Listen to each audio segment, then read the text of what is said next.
Hello and welcome everyone. मैं आशा करती हूँ आप सब अपने घर पे अपने घर वालों के साथ सेफ होंगे, हेल्दी होंगे, खुश होंगे। मैं राधिका एनआईटी कुरुक्षेत्र की छात्रा आप सबका आज के इवेंट लिटरेटी में हार्दिक स्वागत करती हूँ, अभिनंदन करती हूँ। कलम से रिश्ती स्याही से बनी तस्वीर है कविता। एक आदमी के मौन की चीखती तहरीर है कविता। लफ्ज दर लफ्ज जो बयां हो कागज में, फिर उस कागज की कीमत की तकदीर है कविता। जिस प्रकार अंधेरे में हीरे की चमक का अंदाजा नहीं हो पाता, उसी प्रकार डायरी में बंद ख्यालों की पहचान नहीं बन पाती। आज उन्हीं ख्यालों को पहचान देने के लिए एनआईटी कुरुक्षेत्र की हिंदी साहित्यिक समिति ने एनआईटी सिलचर और एमएमएमयूटी के साथ मिलकर इस काव्य पाठ का आयोजन किया है। और आज के कार्यक्रम के हमारे हम लोग के सह प्रायोजक हैं क्वांटल, जिनके बिना ये कार्यक्रम बिल्कुल अधूरा रहता। क्वांटल एक ऑनलाइन प्लेटफॉर्म है जो कि आपकी करियर ग्रोथ में आपको हेल्प करेगा। फर्ज कीजिए आपको किसी कंपनी का कोडिंग राउंड क्रैक करना है, या किसी कम्पिटिटिव एग्जाम में क्रैक करना है, या किसी प्रोफेशनल करियर से रिलेटेड वर्क लाइफ बैलेंस पता करना है। तो यही सब क्वेरीज को दूर करने के लिए क्वांटल आपको वर्किंग प्रोफेशनल के साथ 1-to-1 इंटरेक्शन प्रोवाइड करता है, जिसके थ्रू आप अपने क्लियर डाउट सभी क्लियर कर सकते हैं ताकि आपकी करियर ग्रोथ ना रुके।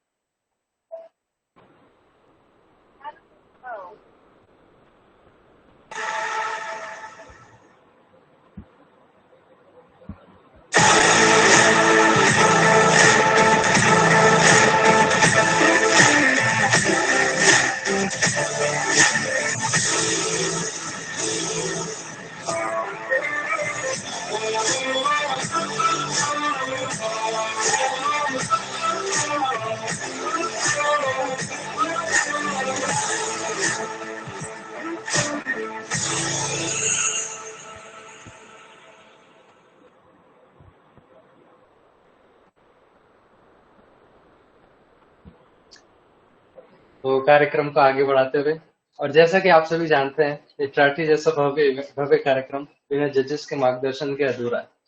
तो आइए आपको हमारे जजेस से अवगत कराते हैं। एनआईटी कुरुक्षेत्र से सज्जल सर। सज्जल सर यूं तो इन दिनों एनआईटी कुरुक्षेत्र में पीएचडी के छात्र हैं, बट इनका पिछले कुछ सालों से एचलैट के साथ गहरा जुड़ाव रहा है और इनकी कविताएं एचलैट में काफी फेमस है। हमारे आज के दूसरे जज हैं एमएम गोरखपुर से Mayank Shrivastava sir, secretary cultural sub council MMUT Gorakhpur. Sir का हिंदी साहित्य से बहुत गहरा जुड़ाव एवं प्रेम रहा है। और हमारे आज के तीसरे जज हैं एनआईटी सिलचर से अमित द्विवेदी सर, जिन्होंने लास्ट ईयर ही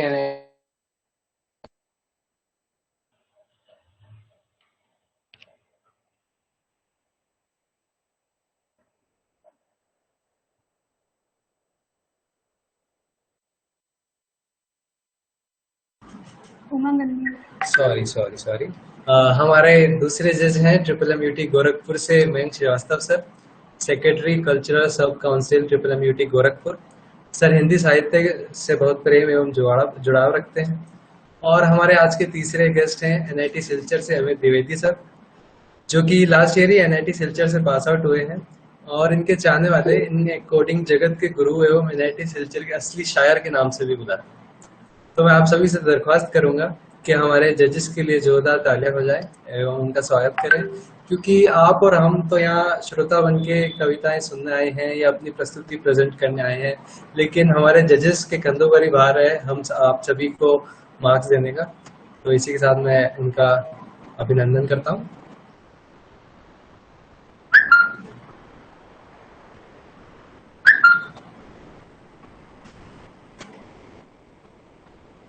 इससे पहले कि हम यह कार्यक्रम प्रारंभ करें, मैं आप सभी को फाइनल राउंड के नियमों से अवगत कराना चाहूंगा।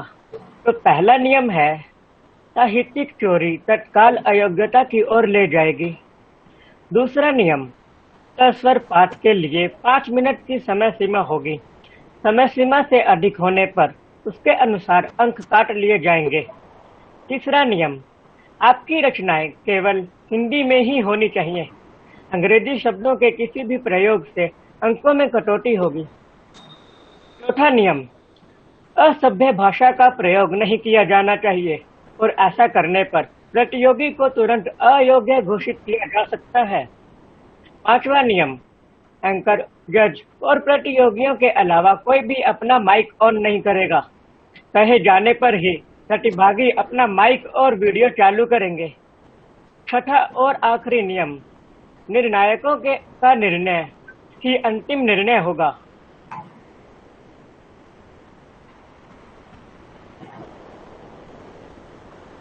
तो आइए अब बिना किसी देरी के अपने पहली प्रतियोगी भव्य मल्होत्रा IIT BHU से उनकी कविता के साथ प्रस्तुत करते हैं।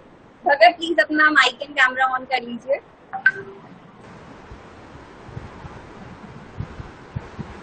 मैं आशा करती हूँ कि आप मेरे को सुन भी पा रहे हैं और देख भी पा रहे हैं। जी, तो मैं शुरू कर सकती हूँ। इससे पहले कि भव्या अपनी प्रस्तुति शुरू करें, जजेस से दरख्वास्त है कृपया आप अपना कैमरा ऑन करके कर लें। बस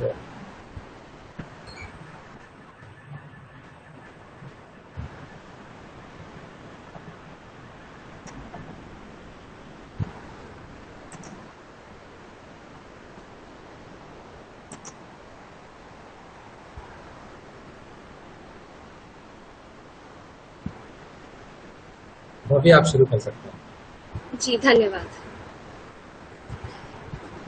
कई बार हम अपने आप से ही रुष्ट हो जाते हैं और आत्मग्लानि के समंदर में अपनी नौका धकेल लेते हैं। पर इस प्रकार का आत्मनिरीक्षण भी जरूरी है, क्योंकि ये हमसे हमारी ही पहचान कराता है। तो इसी भाव को व्यक्त करते हुए मैं भव्या मल्होत्रा आपके समक्ष प्रस्तुत करने जा रही हूँ अपनी कविता, जिसका शीर्षक है शर्मिंदा। सुना था अशकों की नगरी में कैद बड़े गुलाम है। सुना था अशकों की नगरी में कैद बड़े गुलाम है। उन गुलामों की अंधेरी शाम का एक जाम मेरे भी नाम। कांप रहा है रोम रोम, बंजर समन बेजान है। जाने क्यों ऐसा लग रहा, जाने क्यों ऐसा लग रहा, मैं पर कटा परिंदा हूँ। शायद आज मैं शर्मिंदा हूँ। होनी को अनहोनी करना कैसा ये चढ़ा उन्माद है। कभी प्रिय था लक्ष्य जो अब तो जैसे अमिट दाग है। सिहर सिहर कर पिघल रहा मन मेरा छली बेईमान है। पता नहीं क्यों आजकल, पता नहीं क्यों आजकल कर रहा अपनी ही निंदा हूँ। शायद आज मैं शर्मिंदा हूँ। खौफनाक गलियों से गुजरता अभागा पंथी मैं हूँ दरिद्र। कुमार्ग से सुमार्ग को जाना क्यों लगता है विचित्र। नृशंस कर्मों की चोट से गहरा हो रहा हृदय में छिद्र। यूं घंटों बैठे मौन में, यूं घंटों बैठे मौन में गलतियां अपनी ही गिनता हूँ। शायद आज मैं शर्मिंदा हूँ। ठुकरा कर अपनों का प्यार क्यों मिल रहा अनजानों से गले। मलिनता के काले सागर को गंगा समझ तू ना पी ले। क्यों ठोस गांठ बांध रहा जो मंत्रों से भी ना खुले। गिरहा नजरों से छिपना चाहूं, गिरहा नजरों से छिपना चाहूं, चौथ का कलंकित चंदा हूं। शायद आज मैं शर्मिंदा हूं। शायद आज मैं शर्मिंदा हूं। धन्यवाद। बहुत शानदार भव्या, और इतनी सुंदर कविता से की गई शुरुआत के बाद तो ये तय है कि अपनी ये कार्यक्रम अपनी सफलता पर जरूर पहुंचेगा। इसी के साथ आगे बढ़ते हुए और माहौल में थोड़ी रोमांचकता भरते हुए मैं अपनी अगली प्रतियोगी दीपेंद्र शुक्ला को अपनी कविता वो कौन था के साथ बुलाना चाहूंगी। दीपेंद्र प्लीज अपना माइक एंड कैमरा ऑन कर लीजिए।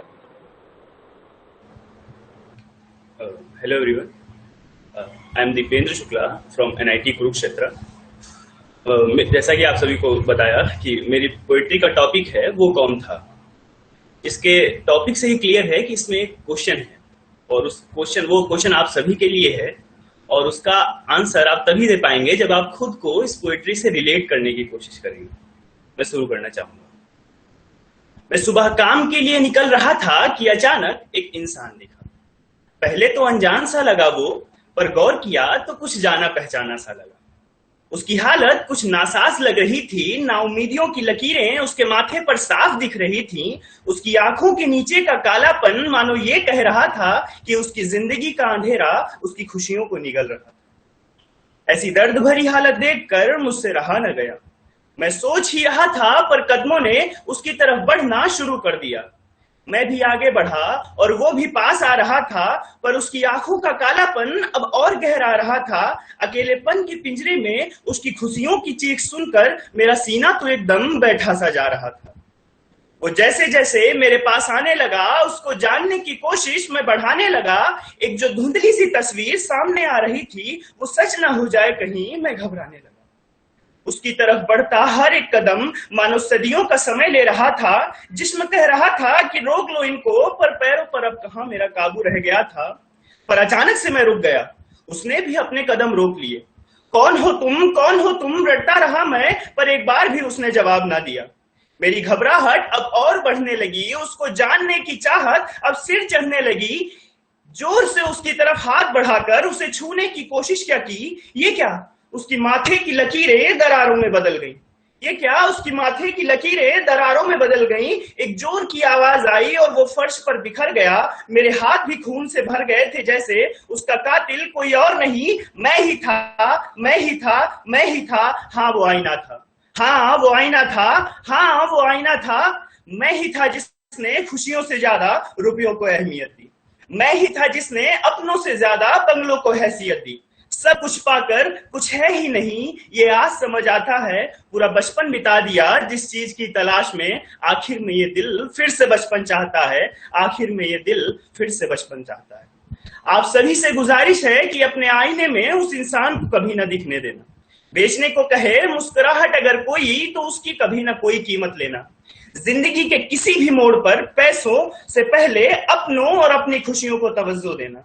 देखना अपने आईने में कौन नजर आता है, मुस्कान नजर आती है या वो इंसान नजर आता है। अगर वो इंसान नजर आता है तो आपकी जिंदगी की तलाश आपके चेहरे की मुस्कान है, और अगर मुस्कान नजर आती है तो सच मानिए इस बात को कि लाखों के लिए आपकी जिंदगी केवल सपनों के समान है, केवल सपनों के समान है, केवल सपनों के समान है।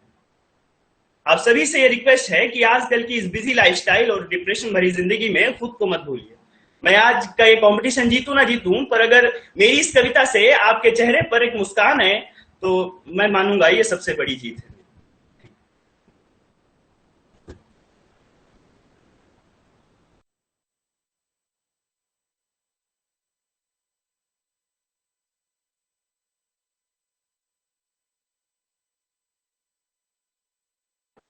हाँ दीपेंद्र, आपकी कविता ने बहुतों के चेहरे पे मुस्कान भरी है। तो अब हम आगे बुलाते हैं अपनी अगली प्रतियोगी को। हम किताब थे, किताब ही रह गए, तुम कहानी थे और बदलते चले गए। तो ऐसी किसी किताब पर एक कविता लेके आ रही है हमारी अगली प्रतियोगी मानसी रावत, एनआईटी सिलचर से।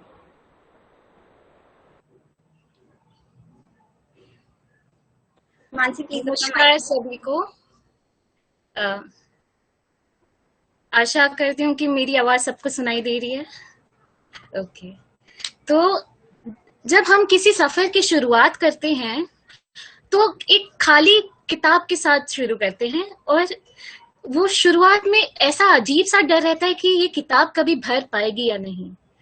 वो डर कब पूरी किताब भर जाती है, कितने सारे यादें हम एक साथ जोड़ लेते हैं।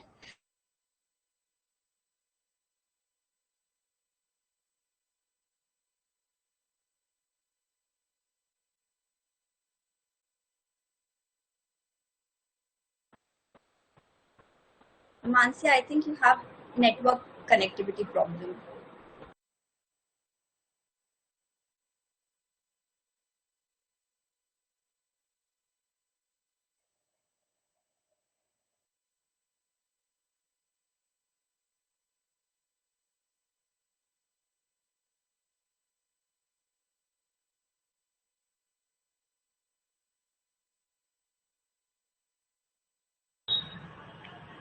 Radhika, she is not able to connect probably.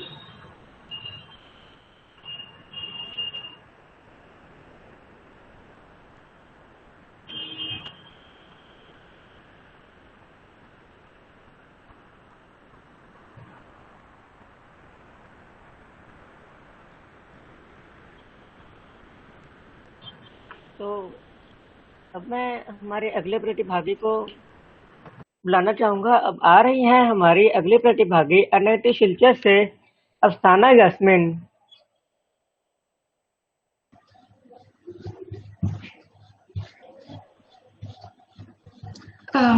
क्या आप लोग मुझे देख सकते हैं और सुन सकते हैं?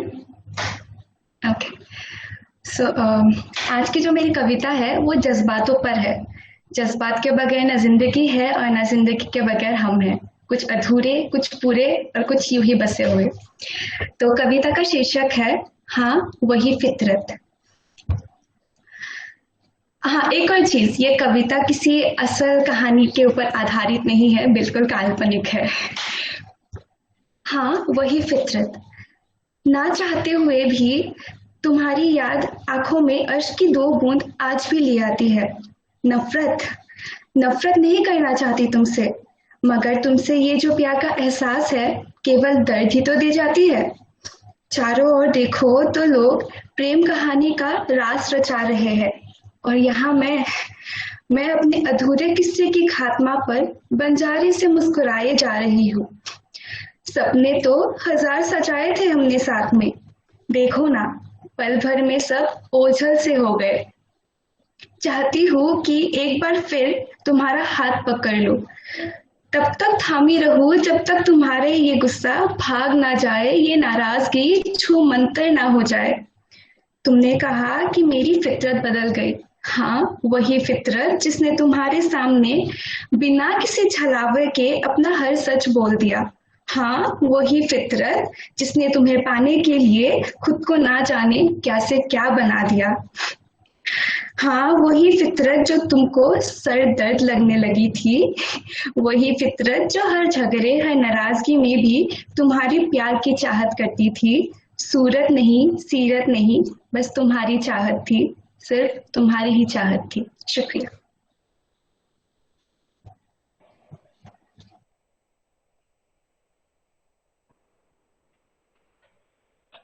बहुत खूब, बहुत खूब। अब इस शानदार प्रस्तुति के बाद हमारे अगले प्रतिभागी हैं आकृति द्विवेदी बीयू से।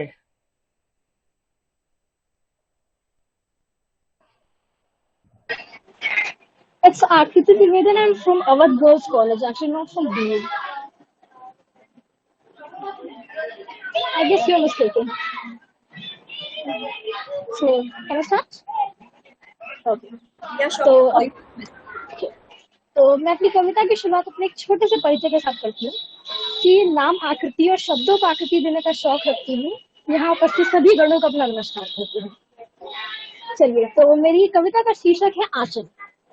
तो बस मैं इतना बताऊंगी अपनी शीर्षक अपनी कविता के बारे में कि ये जो समाज है ये पुरुष प्रधान है, परंतु पुरुषों के जज्बातों को, उनके दुखों को बहुत पिछड़ा माना गया है। उन्हें आज भी उतना एक्सेप्टेंस नहीं मिला जितना मिलना चाहिए। तो बस उसके बारे में लिखा है कुछ। मेरी उम्मीद है कि आप सभी का ध्यान और मन मेरे साथ होकर आप सभी इसे सुनना चाहेंगे। तो मैं शुरुआत करती हूँ। चलिए, तो जिस दिन तुम दुनिया से थक हार के अपनी निराशाओं के समूह से घिरे हुए चांद तारे तोड़कर ना ला पाने के लिए, अपने पिता की उम्मीदों पे खरे ना उतर पाने के लिए, इस दुनिया के अपयश से थक हार के नाना प्रकार के कटाक्षों को सह के थक जाना अपने इस जीवन से, थक जाना अपने इस जीवन से, उस दिन मेरे प्रिय तुम चले आना मेरे पास में पलके बिछाए बैठी मिलूंगी तुम्हें तुम्हारे इंतजार में। उस दिन मेरे प्रिय तुम चले आना मेरे पास में पलके बिछाए बैठी मिलूंगी तुम्हें तुम्हारे इंतजार में। मेरी आंखों में तुम्हें लेश मात्र भी घृणा नहीं मिलेगी, मेरी आंखों में तुम्हें लेश मात्र भी घृणा नहीं मिलेगी। मेरी आंखों में समा के देखना, तुम्हें नजर आएगा कहाँ प्रेम, मैं तुमसे कुछ नहीं बोलूंगी। मैं तुमसे कुछ नहीं बोलूंगी, ना पूछूंगी कोई सवाल, मैं तुमसे नहीं पूछूंगी यहाँ तक तुम्हारा हाल चाल, ना करूंगी कोई शिकवा ना कोई शिकायत, न करूंगी कोई शिकवा न कोई शिकायत, बस दे दूंगी तुम्हें अपना आंचल, बस दे दूंगी तुम्हें अपना आंचल, छुपा लूंगी तुम्हें इस पिछड़े हुए क्रूर समाज से, दे दूंगी तुम्हें अपना आंचल, छिपा लूंगी तुम्हें इस पिछड़े हुए क्रूर समाज से।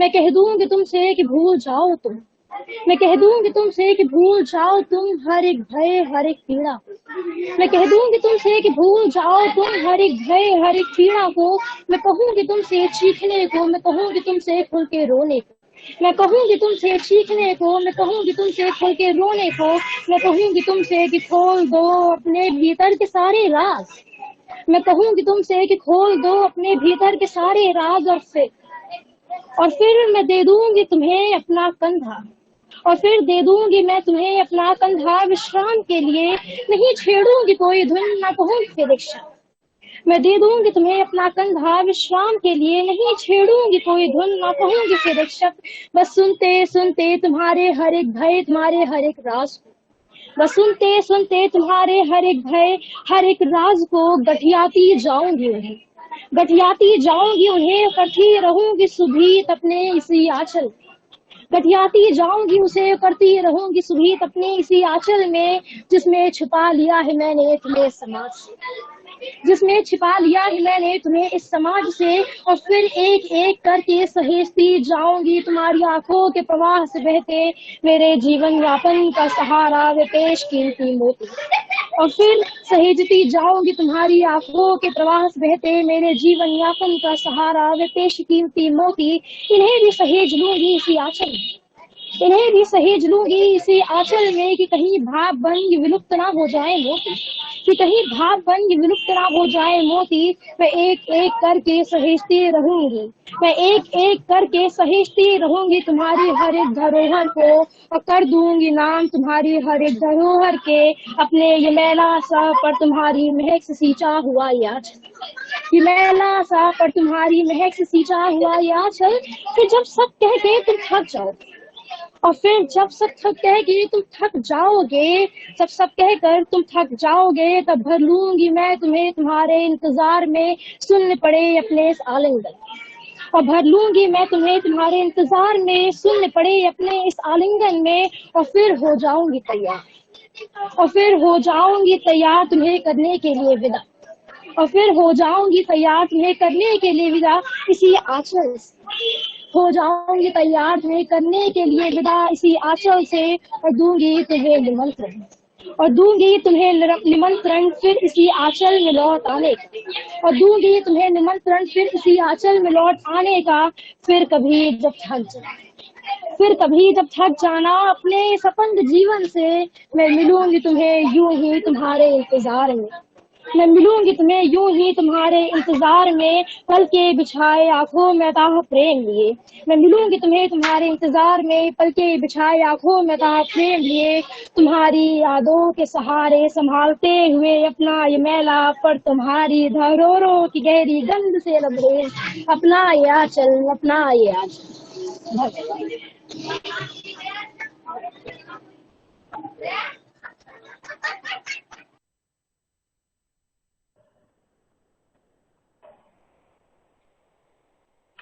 क्या बात है, क्या बात है। इन्हीं शानदार प्रस्तुतियों से तो हमारे कार्यक्रम में चार चांद लग रहे हैं। एक बार जोरदार तालियां हो जाएं।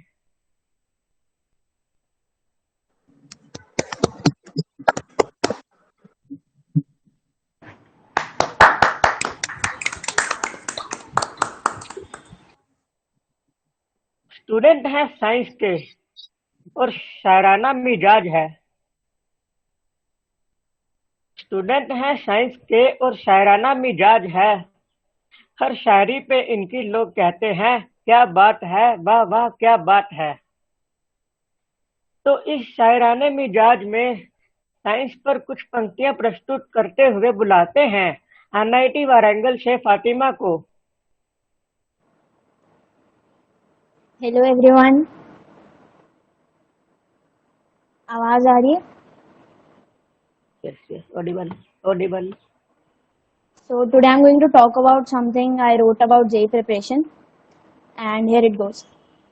जयपुर से आई एक लड़की, ख्वाबों में जीना है जिसका ख्वाब था। एक दिन सच्चाई से मुलाकात हुई उसकी। सच्चाई का नाम था स्ट्रीम सिलेक्शन। 11th स्टैंडर्ड की बात है ऐसे। पता था नहीं कुछ, समझाने वाला भी कोई नहीं था। बस ये पता था कि जो आज चुना उसी से आगे की जिंदगी चलनी है। साइंस में ही कुछ लेना था और डेयरिंग तो हम है ही, मैथ्स ले ली। पर आगे क्या, पीसीएम के बाद क्या करना होता है, कुछ नहीं पता था। बस नया स्कूल और डरे हुए हम। वक्त बीता, IIT JEE का नाम सुना और लगा कि यही है हमारी करने की चीज़, तो बस चल दिया। JEE की कोचिंग ज्वाइन करी तो मुलाकात हुई कुछ चीज़ों से, कुछ लोगों से, जिनके साथ आने वाले साल गुजरने थे। आज भी याद है, फिजिक्स के पहले लेक्चर में FBT पढ़ा था और केमिस्ट्री में JJ थॉमसन का प्लम पुडिंग मॉडल थोड़ा सा चखा था। स्कूल में जो कुछ पढ़ा अलग था, यहाँ एडवांस की पढ़ाई करनी है ये बोल के बदल सा चुका था हमारा जहाँ। आई विश सबके लिए रिलेटेबल हो, क्योंकि एक्सेप्शंस केमिस्ट्री वाले ही काफ़ी थे। बहुत जल्दी निकल गए 2 साल, जनवरी तक यही सोचते थे हम भी। थैंक्स टू कोविड वक्त बदल गया, जज्बात बदल गए। जहाँ रोज 4 से 8 कोचिंग जाने वाले रहा करते थे, वहीं के लोग रोज फ्रेंड्स के 4 से 8 एपिसोड्स देखने लगे। कंसंट्रेशन की बैंड बजी, प्रोकास्टिनेशन की तो जैसे डोली सजी। अब सिर्फ आलस आता था, थोड़ा और पढ़ लेते हैं, ख्याल कहीं छुप सा जाता था। सवाल लगाने से अच्छा तो लूडो के मैचेस लगाना लगने लगा था। एनीवेज, वो भी क्या दिन थे, अब गुजर गए तो याद आते हैं। कोनिक्स के क्वेश्चन अभी भी कभी कभी सपनों में डराते हैं।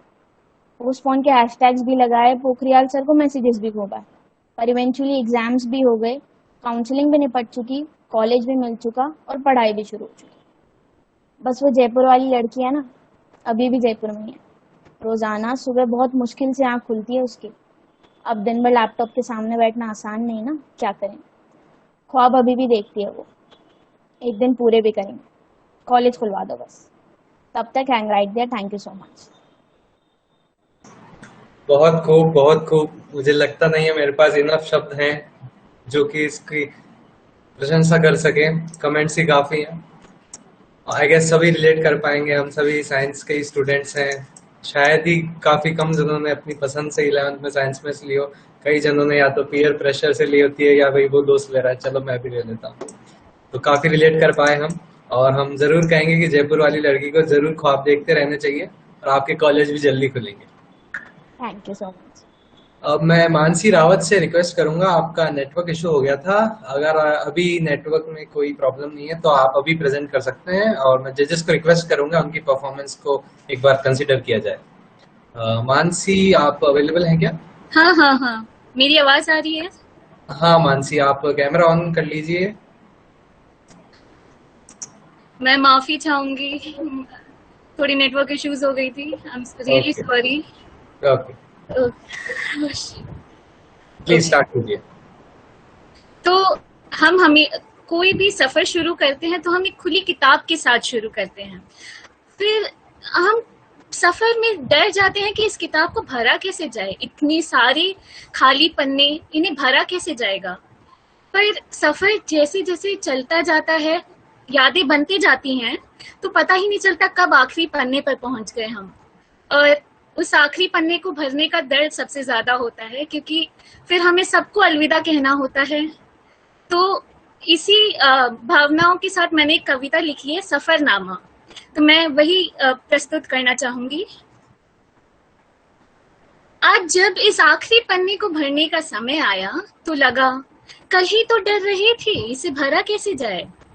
कहीं इस बेचैन मन का एक वहम कि अपनों से है दूर कहीं, पर क्या पता था आगे इन्हीं पन्नों पे कहानी होंगी इन्हीं अनजान अपनों की, कि यही हाथ लिखेंगे कैसे रात रोशन चांदनी से नहीं बल्कि बेवजह से किस्सों से होंगी। और इन पन्नों पे जब भी अच्छी यादों का जिक्र होगा और लिखा होगा कि काश ये पल यहीं ठहर जाए, वहीं कहीं हल्के हाथों से ये भी लिखा होगा कि यार तेरी याद बहुत आएगी।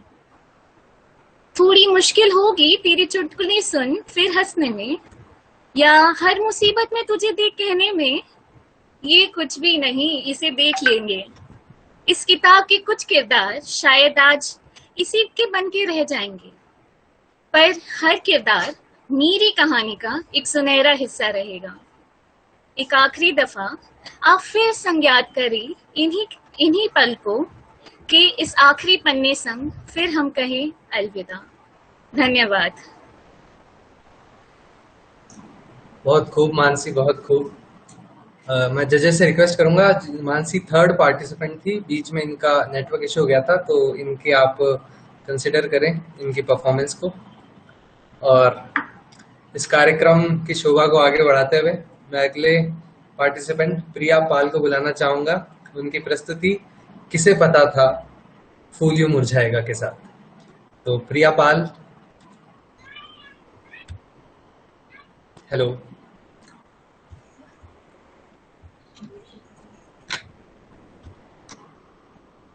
हेलो। हाँ प्रिया, आपकी आवाज आ रही है, आप स्टार्ट कर सकते हैं। आशा करती हूँ कि मैं स्पष्ट रूप से सुनाई और दिखाई दे रही हूँ। जी हाँ। सुसंध्या, मैं प्रिया पाल NIT सिलचर की इलेक्ट्रिकल इंजीनियरिंग की छात्रा हूँ। आज मैं आपको जो कविता सुनाने जा रही हूँ उसका शीर्षक है किसे पता था फूल यूं मुरझाएगा। जैसा कि हम सब सुनते हैं, लड़कियों के साथ बदतमीजी बढ़ती जा रही है, कुछ लोग उनकी इज्जत को खेल समझते हैं। ऐसी खबरों को सुनकर मेरे रोंगटे भी खड़े हो जाते हैं। उसी डर को महसूस करते हुए मैं ये कविता लिखी हूँ। आशा करती हूँ कि आपको पसंद आएगी।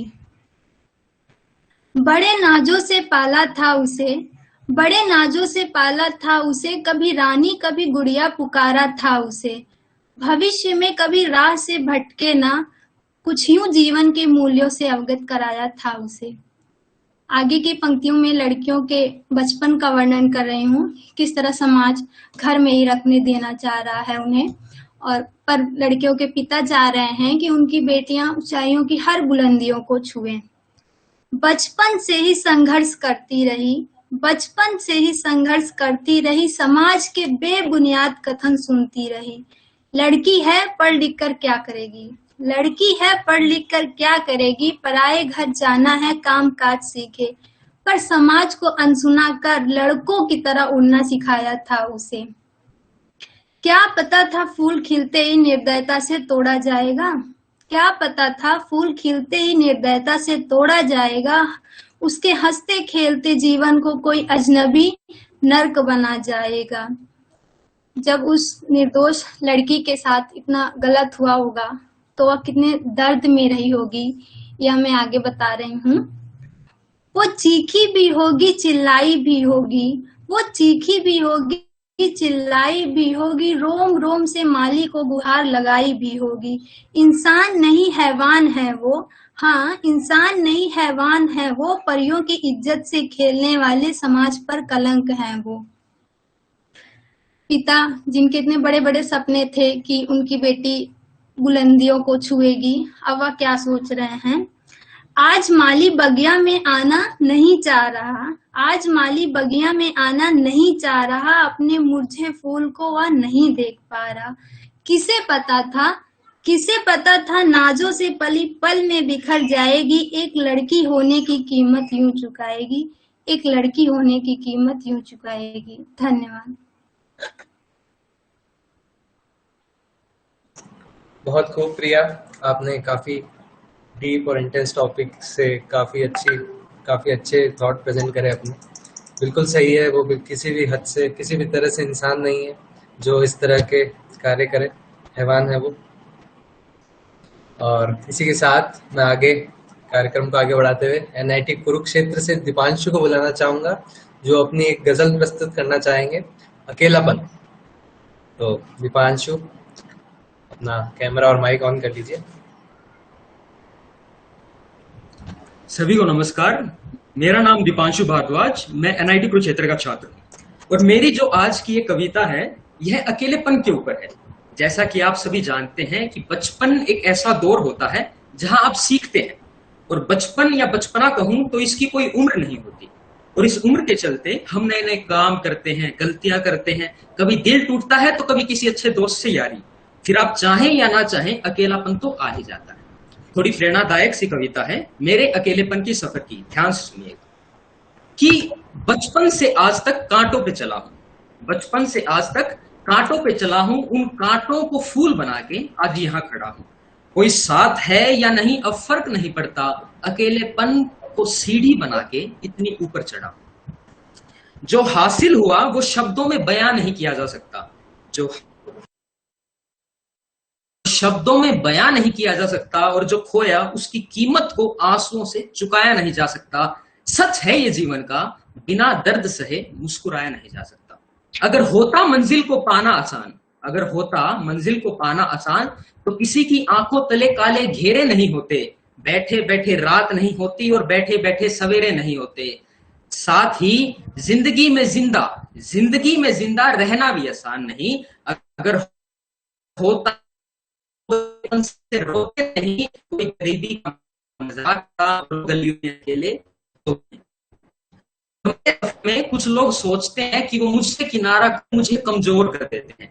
मेरे सफर में कुछ लोग सोचते हैं कि वो मुझसे किनारा कर मुझे कमजोर कर देते हैं, मेरे आत्मविश्वास को अपनी बातों से चूर कर देते हैं। पर शायद वो भूल जाते हैं कि अकेलापन कमजोरी नहीं वरदान है। जिसने भी ये समझा आज वो महान है, बहुतों के लिए वो उनकी शान है, और आज वो अटूट पाषाण है। और हाँ मैं मानता हूं मैं कि ये सफर कठिन है, पर अभी और आगे बढ़ना है। हाँ मानता हूं मैं कि ये सफर कठिन है, पर अभी और आगे बढ़ना है। अकेलेपन को सीढ़ी बना के और ऊपर चढ़ना है। कुछ चीजों का जीवन में त्याग,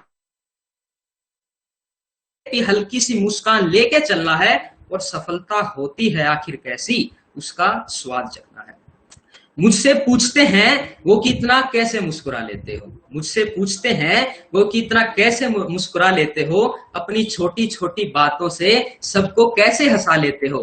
अब कैसे बताऊं उन्हें कि मैंने दर्द को अपना साथी बनाया है, हंसते हंसते अकेलेपन को गले लगाया है, और अच्छी हो या बुरी उसको अपनाया है, पर अंतर्मन की ज्वाला ना बुझे स्वयं को ऐसा बनाया है।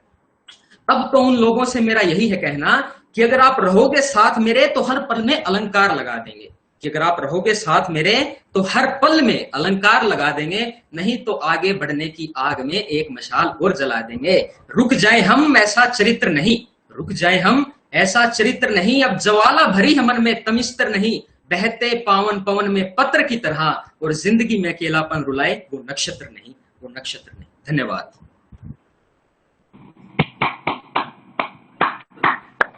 बहुत ही बेहतरीन दीपांशु, बहुत ही बेहतरीन, शुक्रिया सर। वो कहते हैं ना, जितनी ज्यादा ऊंचाई पे जाते जाओगे भीड़ कम ही दिखेगी, अपने आप को अकेला ही पाओगे। तो खुद ही से मोटिवेशन लेना होगा, खुद ही से आगे बढ़ना होगा। बहुत ही खूबसूरत मैसेज दिया आपने।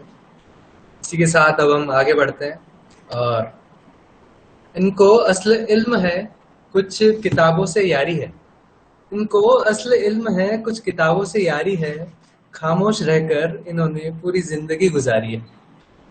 तो इसी तरह एक तरफा प्यार को इन्हीं किताबों की कहानियों में समेट कर आ रहे हैं प्रवीण एनआईटी कुरुक्षेत्र से, जो अपने एक तरफा प्यार को आप सभी के सामने प्रस्तुत करेंगे।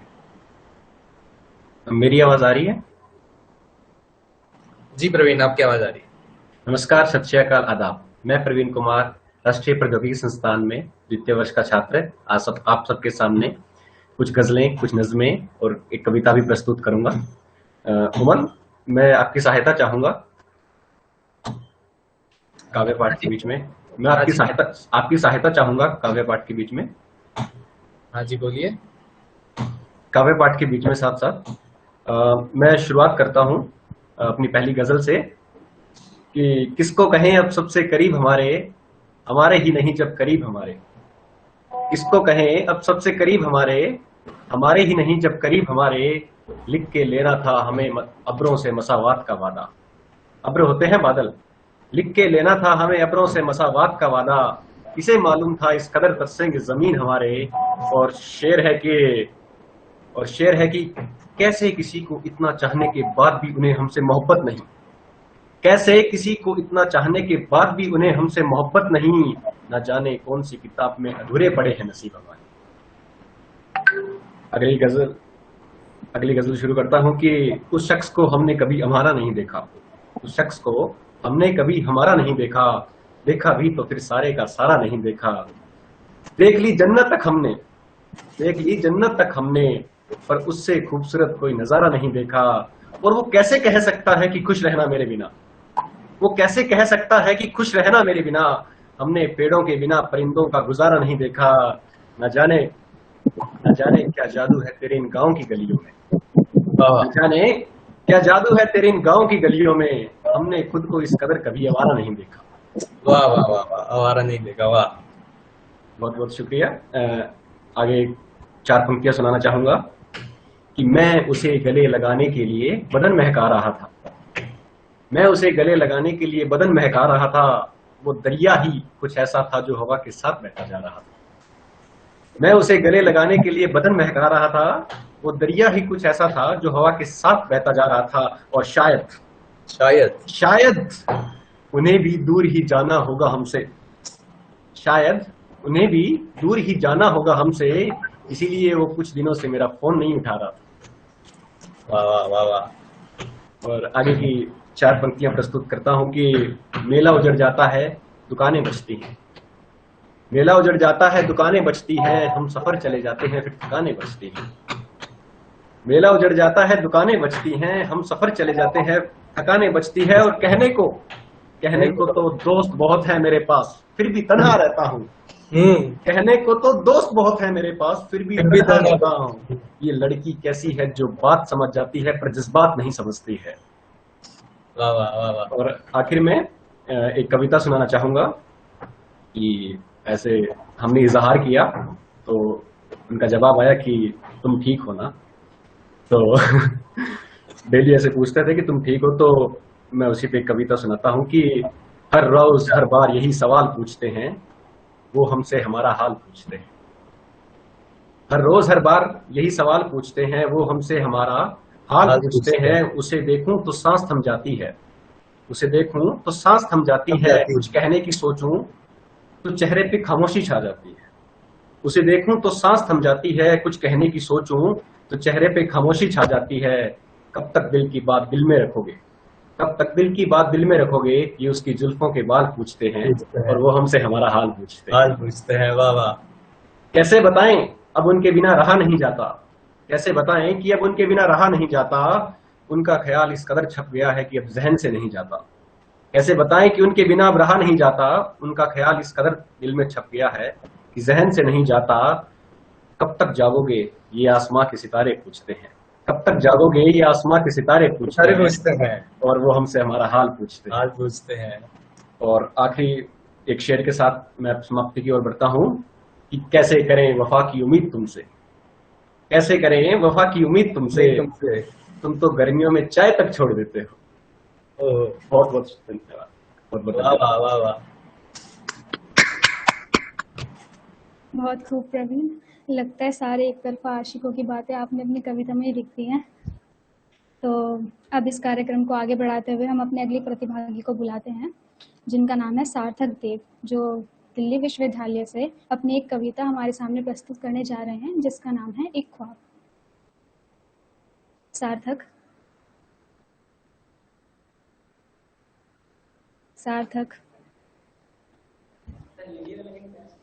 हेलो, मेरी आवाज आ रही है?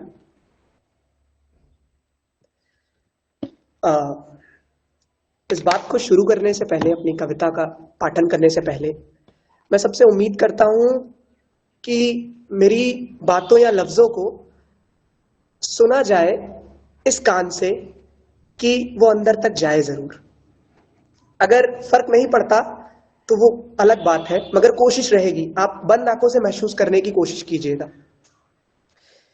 कि हमारी जिंदगी अक्सर बचपन के शून्य से लेकर, अगर इसे गणितीय भाषा में समझने की कोशिश करें तो बचपन के शून्य से लेकर मौत के अनंत के बीच में टिकी हुई है।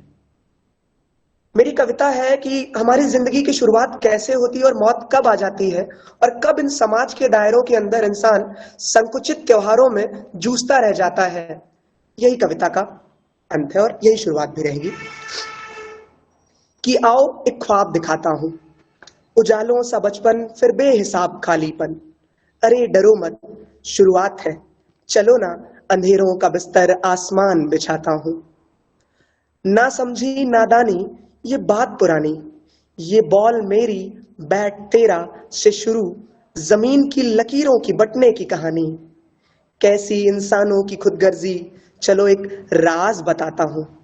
चलो ना, अंधेरों का बिस्तर आसमान बिछाता हूं। उम्र 14 से 18, पर्दे पर पढ़ने की समझ और जिज्ञासा से ज्यादा, बंद कमरों में जवानी की कश्मकश में फंसा, दिमाग में भर रहा कूड़ेदान दिखाता हूं। चलो ना, अंधेरों का बिस्तर आसमान बिछाता हूं। कि अगली लाइन है कि उम्र 18 से 30, सपनों से जूझकर उनको चूर कर, पिता के स्वाभिमान को बचाता, एक नौकरियों के पीछे दुम हिलाता, पढ़ा लिखा मजदूर दिखाता हूं। चलो ना, अंधेरों का बिस्तर आसमान बिछाता हूं। घुटती लाशों से भरा कंपटीशन में पड़ा, सपनों में मारा झकझोरती जूझती आंखों पे, उम्मीदों का सैलाब दिखाता हूं। उठो ना, शुरुआत है, चलो तुम्हारे कल से तुमको मिलाता हूं। अंधेरों का बिस्तर आसमान बिछाता हूं। तंग आई जवानी से, तंग आई जवानी से, समाज की बेबस कहानी से, लाखों बहनों पे झलकता सिंदूर दिखाता हूं। चलो ना, अंधेरों का बिस्तर आसमान बिछाता हूं।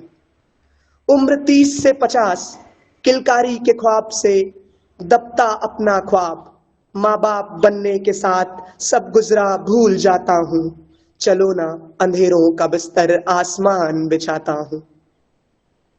बस लिए बच्चों की जिंदगी की आस, सब शाम की थकाने भूल जाता हूं। कभी चॉकलेट कभी खिलौने, इनके सामने मेरे दवाइयों के खर्चे पकड़ लेते हैं कोने। ये सब करते करते जाने कब खिलौना छोटा हो जाता है, मेरा दर्द पुराना वो सब उसका हो जाता है। मेरे माँ बाप का खालीपन मुझ तक आ जाता है। चलो ना, अंधेरों का बिस्तर आसमान बिछाता हूं, इन सच्चाइयों से जिंदगी की तुमको मिलाता हूं। ये सब होते होते जाने कब ये मैं, जाने कब ये मैं था हो जाता है। यूं ही अपनी जिंदगी में सब धीरे धीरे खो जाता है। कि कुछ पंक्तियां और हैं, उन्हें पेश करना चाहूंगा कि हर इंसान हमें सिखाता है जिंदगी जीने के तरीके। कुछ एक 3 पंक्तियां जिसमें हम समझ सकते हैं हमारी जिंदगी असल में है क्या। कि दरकिनार कर ख्वाबों से खुद को नाउम्मीदी के सूरज पालो, दरकिनार कर खुद को नाउम्मीदी के सूरज पालो। सलीखे जीने जिंदगी के, सलीखे जीने जिंदगी के, क्यों वही रहें, कुछ नया तुम ढूंढ निकालो, कुछ नया तुम ढूंढ निकालो। धन्यवाद, यही थी मेरी कविता। एक नंबर भाई। बहुत बहुत बहुत खूबसूरत लिखा है आपने, और बहुत गहरी बातें लिखी हैं आपने अपनी कविता में। तो चलिए, अब इस खूबसूरत कविता के बाद अपने अगले प्रतिभागी को बुलाते हैं, जिसने लॉकडाउन के बारे में कुछ लिखा है। लॉकडाउन से तो हम सभी 2 साल से परेशान हो रहे हैं। अब देखते हैं इन्होंने अपनी भावनाओं को किस तरीके से कविता में प्रकट किया है। तो बुलाते हैं श्रेयस को, NIT सिलचर से।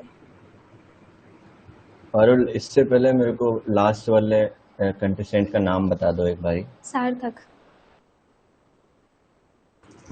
मेरी आवाज़ सबको आ रही है? आवाज़ इन वीडियो? सबसे पहले तो मैं थोड़ा सा माफ़ी चाहूँगा क्योंकि तबीयत ठीक नहीं है थोड़ी। मैं पिछले 2-3 दिन से थोड़ा रेस्ट पे था, तो मेरी आवाज़ बैठी हुई अभी के लिए। बट क्योंकि मैंने अभी तक जितनी कविताएं सुनी अपने दोस्तों की, उससे थोड़ा जोश तो आ गया है सुनाने के लिए। तो अब मैं कोशिश करूँगा कि कितनी देर तक मेरी आवाज़ बिना ब्रेक हुए चलती है तब तक सुनाऊंगा आपको कविता। तो मैं जो पिछले 1-1.5 साल से हम लोग घर में बंद हैं अपने, और उसमें जो हमारी जो विचार है, जो भी हमारी सोचने की जो भी चीज़ें हैं, वो सब कुछ संकुचित हो गई। हम एकदम एक छोटी सी जगह पे आके, हम इतनी जगह में ही बस सब कुछ हो गया है। हम कुछ ना यहाँ से बाहर जा रहा है ना अंदर आ रहा है। तो मैंने उसी में अपने जो विचार है उनको बस एक तुकबंदी बनाने की कोशिश में एक कविता लिखी थी, तो मैं आपको उसके सुना देता हूँ। उस कविता का शीर्षक है कि लॉकडाउन की बातें। तो लॉकडाउन की शुरुआत में मैं बैठे बैठे सोचता था कि क्या मेरी कल्पना सच हो रही है कि पूरी दुनिया एक साथ बंद हो रही है। लगी वो जो 15 दिन की छुट्टी कभी सोचा नहीं था कि वो भी नहीं कटेगी। जैसे तैसे महीने बीते, परेशानियों से लड़ते मरते। कोरोना की इस मार ने न जाने कितनों के घर बर्बाद किए। हंसती खेलती जिंदगी थी, न जाने कितनों के आंगन सूने कर दिए। मास्क लगाया, सावधानी बरती, कोरोना की लड़ाई में हर योगदान कीमती। लहरों की 1 2 3 करके हुई तक गिनती, न जाने कब तक बढ़ेगी मौत की ये गिनती। घरों में बंद अब लोगों की आस छूट रही। घरों में बंद अब लोगों की आस छूट रही। क्या करे साहब, बाहर निकलने की लालसा बढ़ रही। संस्थानें लगा रही हैं पूरा जोर, क्योंकि वैक्सीनेशन लगवाने का है शोर।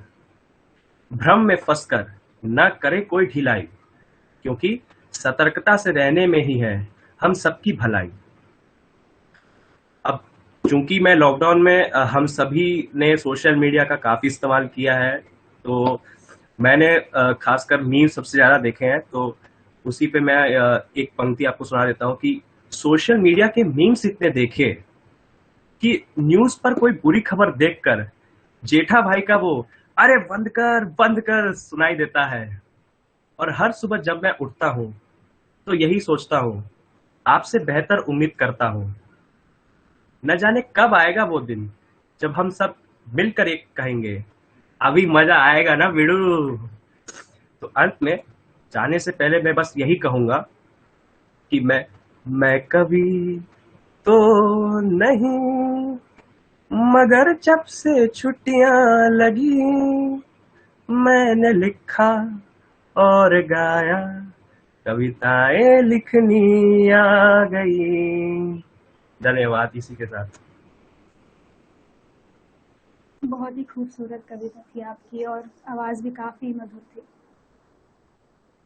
तो चलिए अब बुलाते हैं अपने अगले प्रतिभागी को, जो MMM गोरखपुर से है, डेविड, जो आज हमको बताने वाला है कि उसको तारीफ करनी नहीं आती, क्योंकि उसकी कविता का शीर्षक भी यही है कि हमें तारीफ करनी नहीं आती। तो बुलाते हैं डेविड को।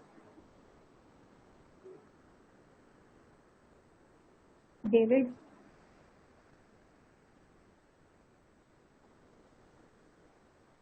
MNUT।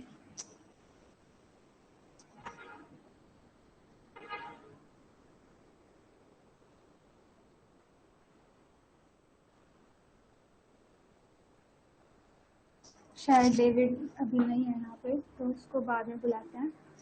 तो अब अगले प्रतिभागी के लिए पहले आप ये कुछ लाइन सुन लीजिए।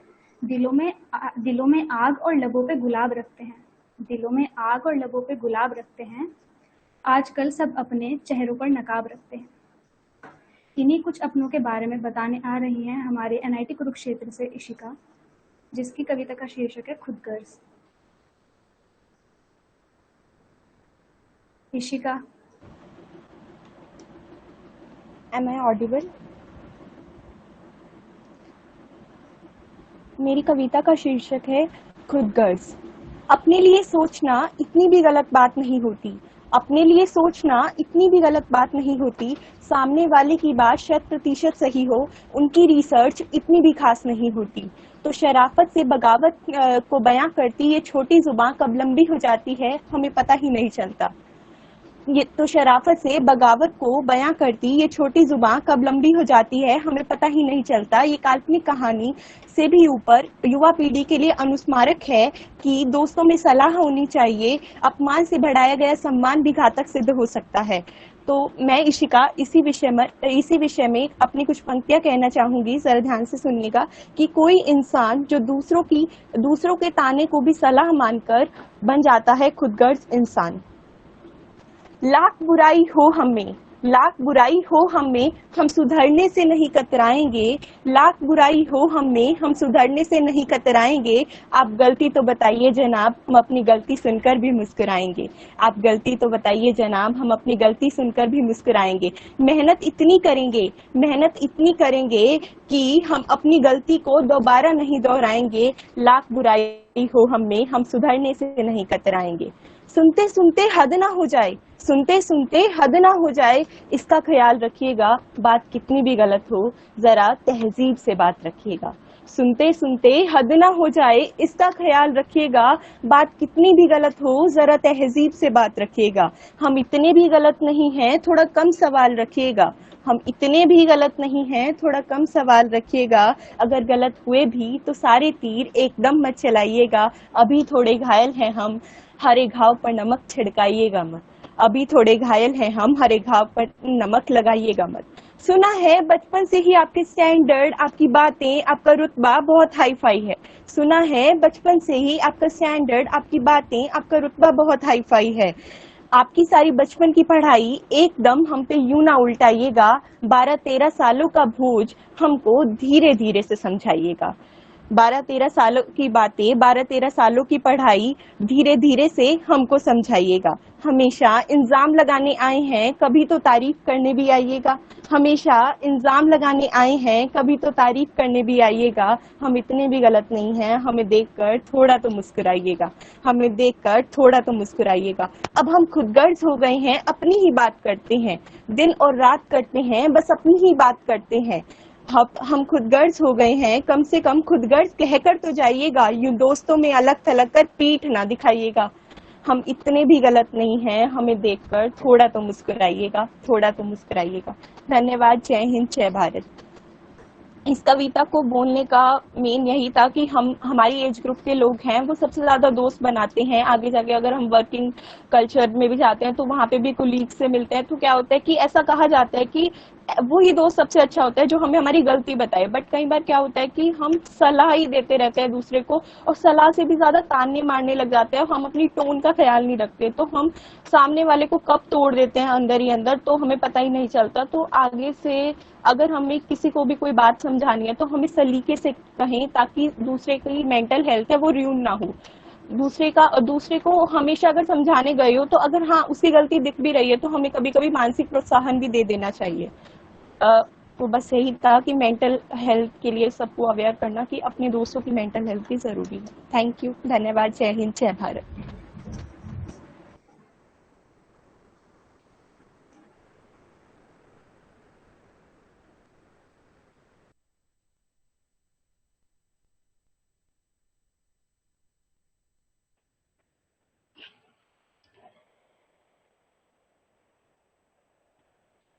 इशिका की इस धमाकेदार प्रस्तुति के बाद अब अनिकेत की है बारी। आएंगे वो तभी जब बजेंगी तालियां ढेर सारी। हेलो, मेरी आवाज जा रही है? धन्यवाद। हाँ जी, आपकी आवाज आ रही है। धन्यवाद। मैं अकबर का इलाहाबादी हूँ, मैं अकबर का इलाहाबादी हूँ, योगी जी का प्रयागी हूँ। हाँ, तन से जैसा कैसा भी हूँ, पर मन से कविरागी हूँ। मैं अनिकेत यादव, मदन मोहन मालवीय प्रौद्योगिकी विश्वविद्यालय गोरखपुर का छात्र हूँ। आपके समक्ष मैं आज एक कविता प्रस्तुत करना चाहता हूँ जो इस प्रकार है। आइए महसूस करिए, आइए महसूस करिए एक स्त्री के अभिशाप को। मैं सुनाता हूँ एक कहानी आपको। मध्य रात की प्रचंड ठंड थी, हर वृक्ष भी सहमे सहमे थे, बहती हवा भी कांप रही थी, रात के भय को भांप रही थी। 4 लड़कों की टोली थी, 4 लड़कों की टोली थी, मदिरा मद में बोली थी, जवानी के मद में चूर हुए थे, बचपन से अभी बस दूर हुए थे। सामने स्त्री, होगा नहीं, खोलो इसको, पहले इम्पोर्टेंट चीज निकालो, आधा तुम रखो आधा। सामने स्त्री खड़ी हुई देखे, सामने स्त्री खड़ी हुई देखे, जल्दी चल कर रोके टोके। बोल बहना, बोल बहना, तुमको चलना कहाँ है? तुम कह दो बस तुमको छोड़ दूं वहां। शुरू में वो थोड़ी घबराई थी, शुरू में वो थोड़ी घबराई थी, पर बहन सुनकर सहमति जताई थी। समय को अपने दोष रही थी, मन ही मन खुद को कोस रही थी। स्त्री होने की ये लाचारी थी, या तुम कह दो कि ये आधुनिक भारत की वो नारी थी।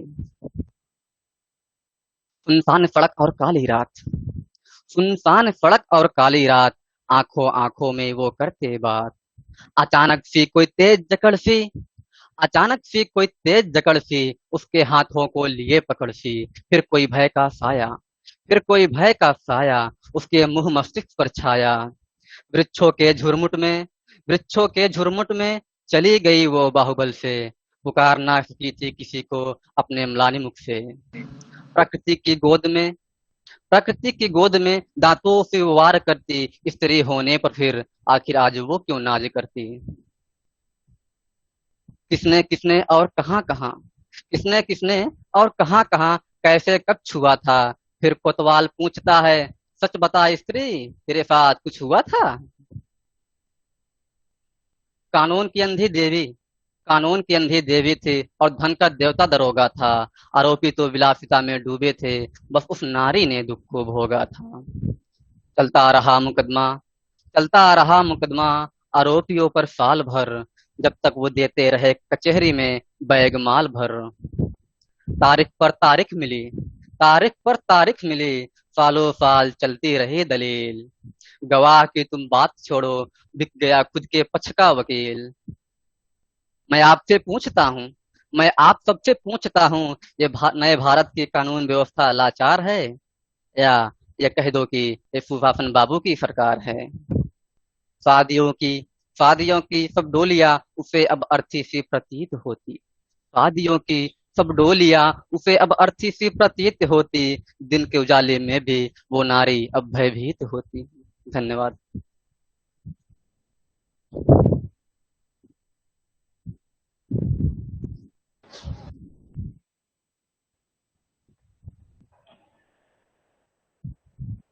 बहुत ही अच्छी प्रस्तुति। इसी कार्यक्रम की शोभा बढ़ाते हुए मैं कुछ पंक्तियां बोलना चाहूंगा। जो जन्म लेती है अंतर मन में, विचार रूपी बीज से कभी उसे धारण करता है भावनाओं के गर्भ में। समय के साथ पोषित और विकसित हुई उसी कविता को सुनाने जा रही हैं डीयू की छात्रा खुशबू।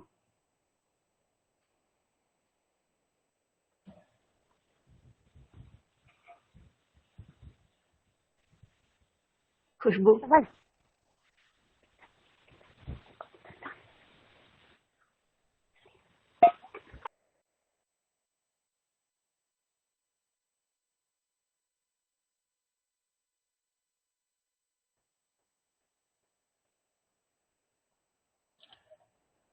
खुशबू क्या आप मीटिंग में हो?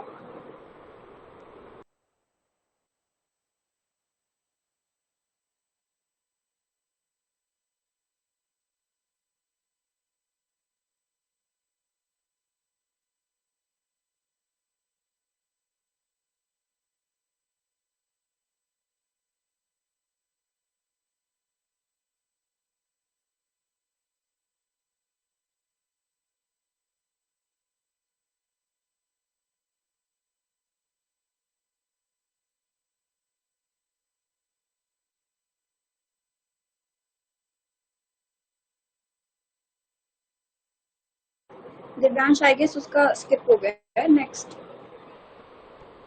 ओके।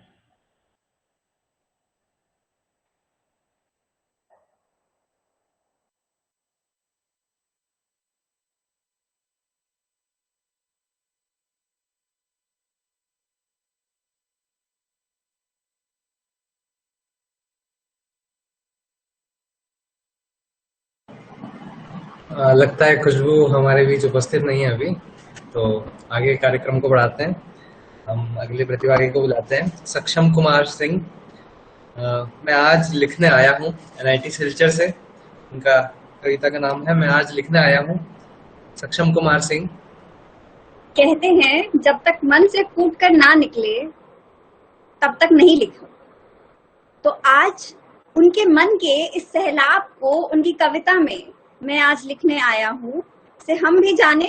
और स्वागत करते हुए हम बुलाना चाहेंगे सक्षम कुमार NIT सिलचर से।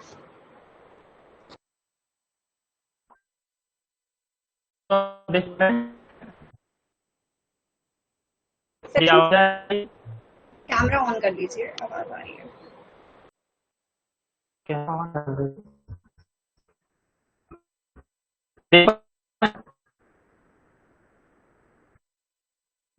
सक्षम एक बार लीव करके ज्वाइन कर लीजिए, आई थिंक आपका नेटवर्क इशू है।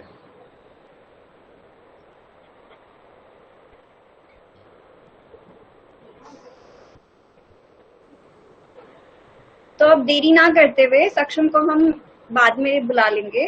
तब हम अपनी अगली प्रतिभागी का स्वागत करते हैं, शिवनगेर सिंह, उनकी कविता पुनर्जन्म के साथ। शिवांगर, क्या आप हैं मीटिंग में? जी मैं हूँ, क्या मैं आपको दिखाई दे रही हूँ?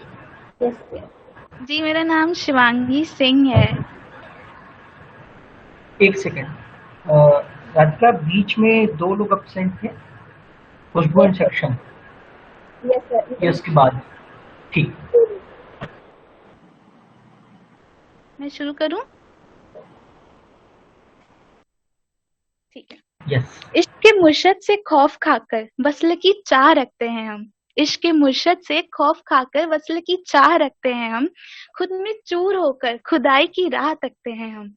तेरे दरगों पर तो नमाज अक्सर ही अदा किए जाते हैं। तेरे दरगों पर तो नमाज अक्सर ही अदा किए जाते हैं, पर खुद की रूह का सफर कहाँ ही तय कर पाते हैं हम। इन्हीं पंक्तियों के साथ शुभ संध्या एवं जय हिंद। मैं शिवांगी सिंह, मदन मोहन मालवीय प्रौद्योगिकी विश्वविद्यालय की छात्रा, आज आपके समक्ष अपनी स्वरचित कविता पुनर्जन्म प्रस्तुत करने जा रही हूँ। यह कविता मेरे हृदय के काफी करीब है। आशा करती हूँ यह आपके हृदय को भी स्पर्श कर पाएगी। तो कविता कुछ इस प्रकार है।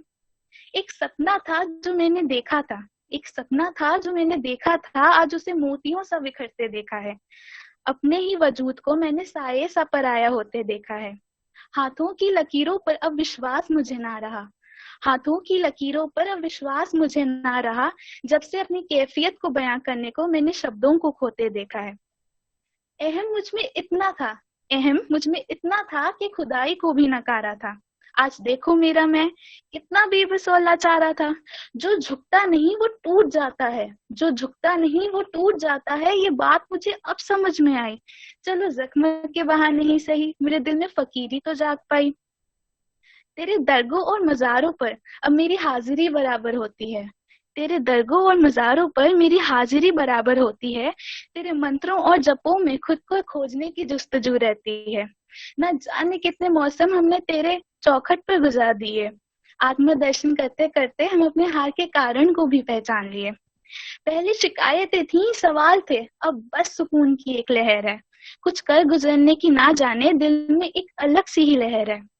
टूटे धागों को पिरो एक नया स्वप्न भी मैंने बुन लिया। इस नए सफर में देखो मेरा खुदा भी मेरे संग चला।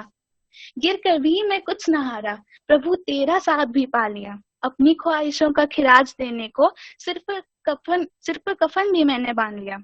यह पुनर्जन्म है मेरा, इसे यूं ना मैं गवाऊंगा। अब ना रुकूंगा मैं तेजी से दौड़ लगाऊंगा। बेहतर इंसान बनकर अपनी नजरों में जो मुझको उठना है, अपनी मंजिल को पाकर तेरी खुदाई से रूबरू होना है। धन्यवाद। बहुत अच्छी कविता बोली शिवांगी आपने। पता चल रहा था कि ये क्यों आपके दिल के इतने करीब है। तो चलिए अब आगे बढ़ते हुए बुलाते हैं NIT रौरकेला से सत्यम को। Hello Parul, 1 minute, sorry for the disturbance. जितने भी पार्टिसिपेंट्स हैं वो और जितने भी ऑडियंस हैं, please join this meeting with your original name because here is some confusion with the names। ठीक है, तो ध्यान रखिए आप लोग कि आप लोग जो भी हैं पार्टिसिपेंट स्पेशली अपने ओरिजिनल नेम के साथ ही आइए, अदरवाइज हमें यहाँ पे प्रॉब्लम हो रही है लोगों को हैंडल करने में। ठीक है, थोड़ा ध्यान रखिए इस चीज का। और अदरवाइज आप लोग एक्सेप्ट भी नहीं किए जाएंगे इस मीटिंग में अगर आप अपने ओरिजिनल नेम के साथ नहीं होंगे तो। Thank you, continue Parul. Satyam, आप प्रेजेंट हैं मीटिंग में? जी हाँ। हेलो। हम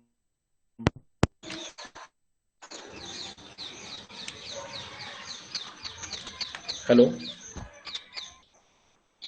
can someone confirm am I audible or invisible or Yes, not? Yes, Satyam, you're audible. you are audible. Okay, so may I start? Sure. मैं सरल सहज यूं निर्मल जल सा, स्वच्छ गगन उस पार दिखे, क्षीण हृदय के अंतर मन में प्रेम प्रतिष्ठित सार दिखे, तुम में तम को झूठ लाए वो बुद्ध शिरोमणि व्यवहार दिखे, तुम में तम को झूठ लाए वो बुद्ध शिरोमणि व्यवहार दिखे, शून्य शोक में सुप्त प्राण को शंकर के डमरू की झंकार मिले। नमस्कार, मेरा नाम सत्यम सोनी है। मैं राष्ट्रीय प्रौद्योगिकी संस्थान राउरकेला के द्वितीय वर्ष का छात्र हूँ और मैं पन्ना जिले मध्य प्रदेश से हूँ। ये हीरों और बाघों की नगरी है। मेरी कविता का शीर्षक है उम्मीद, प्रारब्ध और परिणति। 2 साल पहले पूरे देश ने कोरोना महामारी का खौफनाक मंजर देखा। उस खौफनाक मंजर में बहुत मार्मिक तस्वीरें सामने आई, अलग अलग किस्म की मार्मिक तस्वीरें सामने आई, जिसमें से एक मार्मिक तस्वीर थी प्रवासी मजदूरों के पलायन की तस्वीर। मेरी कविता उन्हीं के ऊपर है। मैं चाहता हूं कि आप उस प्रवासी मजदूर के जूतों में पैर डालकर, उसके स्थान पर खड़े होकर इस कविता को सुने। और अगर मेरी कविता, मेरी एक भी पंक्ति आपके हृदय में उसकी पीड़ा, उनके दर्द का एक भी अंश महसूस कराने में सक्षम हुई तो मैं अपनी कविता को सफल मानूंगा। आपकी सहमति से मैं कविता शुरू करता हूं कि उम्मीद का बोझा सर पर लेकर उर्मे हर एहसास लिए, अदब से आया था एक दिन वो शहर नई सी आस लिए। शहर का कभी ना हो पाया, गांव भी सूना रह गया, नहीं रहे अब बाबूजी, डाकिया कान में कह गया। बुलावे गांव से आते जब तब उत्तर उधर लिखाता था, दिन का श्रम चूर कर देता, रात स्वप्न घर जाता था। साहब ने जो देश बचाने एक संग्राम चलाया है, लॉकडाउन के संदर्भ में है ये। साहब ने जो देश बचाने एक संग्राम चलाया है, प्रेम सुधा ने देश की ओर में उदराग्नि को बुझाया है। सोचिए, मार्च का महीना और रश्मि का देवता सूरज अपने चरमोत्कर्ष पर आग उगलता हुआ। ऐसे में हजारों लाखों मजदूर नंगे पैर मीलों दूरी तय करते हुए। इतनी व्यथा, इतनी कुंठा में जब एक मन जो सबसे ज्यादा व्यथित, सबसे ज्यादा परेशान होता है, वो होता है एक माँ का हृदय। माँ के लिए 2 पंक्तियां हैं कि माँ की चिंता प्रेम में डूबी, घर उसको बुलाती है, 2 पाटों के बीच पिसी घुन की याद दिलाती है। सोचिए, 24 घंटे दिन रात ये चलते रहते थे। धूप में लिपटी उसकी छाया धूप से पहले आती है। गहराई समझिए, धूप में लिपटी उसकी छाया धूप से पहले आती है, राह दिखाती सूर्य की आभा रात में ध्रुव बन जाती है। बीबीसी के एक संवाददाता ने एक मजदूर को रास्ते में रोककर पूछा कि आपके पैरों में चप्पल क्यों नहीं है। वो बोला, बेटा को दे दिए हैं। उसने पूछा, आप यहीं क्यों नहीं रुक जाते। उसने अपने 3 साल के मासूम बच्चे की ओर देखा और रुआसी शक्ल में, रुआसी आवाज में बोला, नहीं साहब, हम तो चले जाएंगे, ये देश सुरक्षित रहना चाहिए। सोचिए कि देश प्रेम में परिवेष्टित कर वो हृदय रुदन छुपाता है, मीलों फैली तप्त धरा को नंगे पैर झुकाता है। कितना विशाल नैन नभ उसका जो अश्रु सागर समाता है, बचा रहे बस देश मेरा ये कहकर चलता जाता है। पराकाष्ठा प्रेम की अनुपम जो हर क्षण मरता जाता है, बलिदानों से बढ़कर भी वो अपना त्याग दिखाता है। उसी दौरान एक और वाकया हुआ जो कि अद्वितीय है अपने आप में। एक माँ ने तपते सूरज के नीचे बीच सड़क में एक बालक को जन्म दिया। सोचिए कितनी अदम्य साहस से भरी होगी वो माँ जिसने एक तपते सूरज के नीचे बीच सड़क में एक बालक को जन्म दिया। और कितना हृदय विदारक वो दृश्य रहा होगा जब इतनी प्रगति, चिकित्सा विज्ञान की इतनी प्रगति के बाद भी एक माँ को सड़क के बीच में एक बच्चे को जन्म देना पड़े, तो इससे शर्मनाक बात मैं अपने भारतीय समाज के लिए कोई नहीं मानूंगा। उसी के लिए 4 पंक्तियां मेरी कलम ने रोई हैं कि कितनी प्रबल उस माँ की सृष्टि, कितनी प्रबल उस माँ की सृष्टि जो सड़क बीच यूं जन्म दिया। अरे तम उस पर क्या गरजेगा जो तपते सूर्य में जन्म लिया। ट्रेनों ने जहाजों ने तब लघुता अपनी भांपी होगी, ट्रेनों ने जहाजों ने तब लघुता अपनी भांपी होगी, जुत बैलों संग मजदूरों ने जब मीलों दूरी नापी होगी। अंतिम 4 पंक्तियां हैं कि इसमें 2 चीज हैं, एक सफेद कोट का वर्णन है और एक आला शब्द आता है। आला का अर्थ होता है अंग्रेजी में स्टेथोस्कोप। अंतिम 4 पंक्तियां नजर करूंगा। मैले हो गए कोट सफेद, आला भी बहराया होगा। मैले हो गए कोट सफेद, आला भी बहराया होगा। बीच सड़क जब जना शिशु, देख सूर्य मुस्काया होगा, देख सूर्य मुस्काया होगा। धन्यवाद। बहुत ही ज्यादा सुंदर कविता थी। जिस तरीके से आपने कहानी को दर्शाया अपनी कविता में, काफी ही प्यारा था। धन्यवाद। 1 मिनट। ऑर्गेनाइजेशन में जो भी है, सत्यम से पहले एक पार्टिसिपेंट था, वो शिवांगी सिंह है या शिवांगर सिंह है? सर शिवांगी सिंह है। जो लिस्ट है उसमें वो उस नाम का कोई नहीं है, उसमें शिवांगर सिंह है। शिवांगर का टाइपो है। अच्छा, वो शिवांगी सिंह ही है ना? ठीक है। चलिए अब अपने कार्यक्रम को अंत की ओर ले जाते हैं और बुलाते हैं अपने अगले प्रतिभागी को, आकृति द्विवेदी, जो दिल्ली विश्वविद्यालय से अपनी पोएम लेके आई है। पोएम का नाम है आंचल।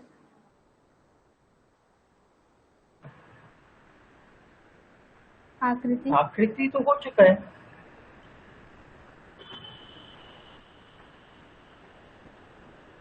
लवेश कुमार, NIT सिलचर से।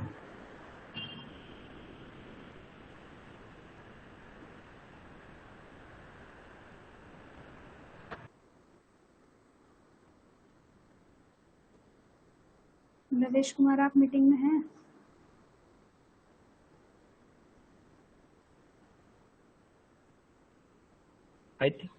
हेलो, आई थिंक गौरव गुप्ता का नाम स्किप हो गया है। सर हम उसको कवर कर लेंगे। लवेश कुमार मीट में प्रेजेंट है तो प्लीज लवेश कुमार।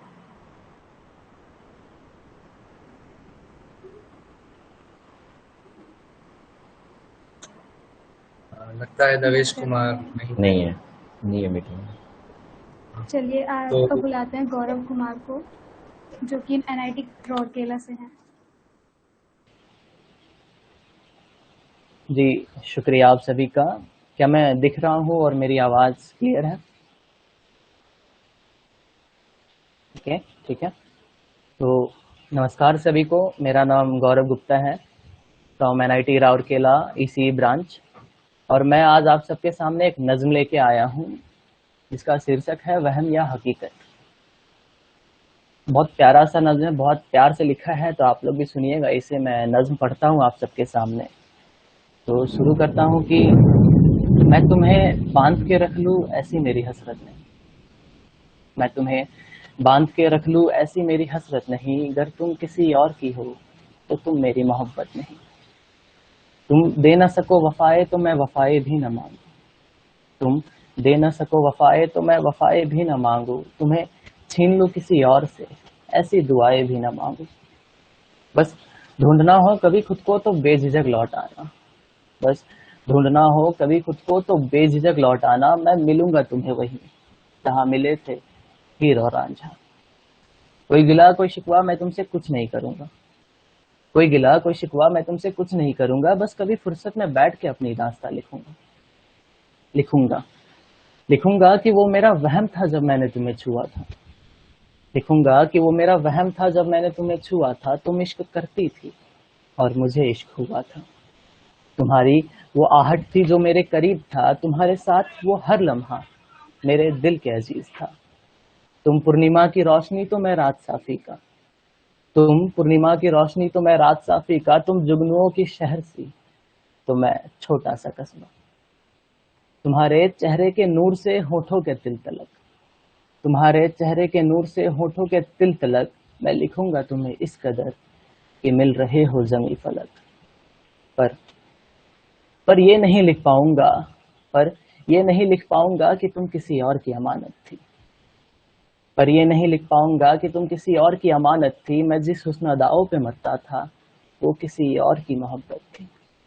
मेरा हमसफर किसी और के लिए सांसें भरता था, मेरा हमसफर किसी और के लिए सांसें भरता था। मेरा सफर तो फकत झूठे वादों से संवरता था। मैं खुद के आंसू को भी सिरहाने से छिपाता था। तुम गैर के साथ जब होती थी मैं तन्हाई में वक्त बिताता था। मैं कैसे बताऊं तुम्हें, मैं कैसे बताऊं तुम्हें कि तुम्हारी कमी मुझे खलती थी। मैं कैसे बताऊं तुम्हें कि तुम्हारी कमी मुझे खलती थी। मैं करवटें जब बदलता था तो खामोशी लिपट कर सोती थी। मैं कैसे बताऊं तुम्हें कि मुझसे बेहतर किसने जाना था। मैं कैसे बताऊं तुम्हें कि मुझसे बेहतर किसने जाना था। तुम थी तो ऐसा लगता था मेरी धड़कनों में कोई तो जिंदा था। पर ये सब बातें किससे कहूं, पर ये सब बातें किससे कहूं। तुम हो भी या नहीं मेरे पास, तुम वहम हो या हकीकत, या फिर तुम हो सिर्फ मेरा एहसास। खैर खैर तुम जहां भी हो पर तुम हो इस कहानी का किरदार।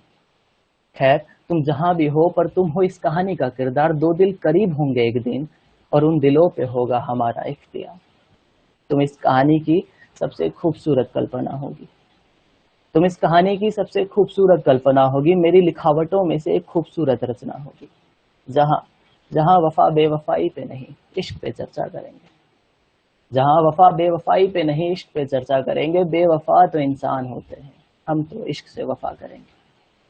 जिसे पढ़ के कोई आशिक इश्क को बुरा नहीं कहेगा, जिसे पढ़ के कोई आशिक इश्क को बुरा नहीं कहेगा। जिसे पढ़ के कोई मोहब्बत को सजा नहीं कहेगा। और मैं तुम्हें फिर से किसी नए तरीके से बुनूंगा। मैं तुम्हें फिर से किसी नए तरीके से बुनूंगा। कुछ सच और कुछ झूठ के साथ एक नई कहानी लिखूंगा। लिखूंगा लिखूंगा कि तुम सादगी की मिसाल थी, तुम सादगी की मिसाल थी। तुम हुस्न से कमाल थी, तुम वहम थी या हकीकत, तुम मेरे लिए सवाल थी। शुक्रिया, बहुत शुक्रिया। बहुत ही बेहतरीन गौरव। बहुत बहुत शुक्रिया आप सभी का। इंसान तो बेवफा होते हैं, हम तो मोहब्बत से इश्क करेंगे। बहुत खूब, बहुत खूब। तो बीच में कुछ नेटवर्क इश्यूज के कारण शायद खुशबू का लीव या मिस हो गया था। तो खुशबू क्या प्रेजेंट है अब मीट में? खुशबू,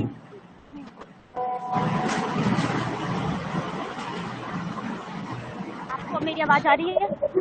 हाँ जी, आपकी आवाज आ रही है।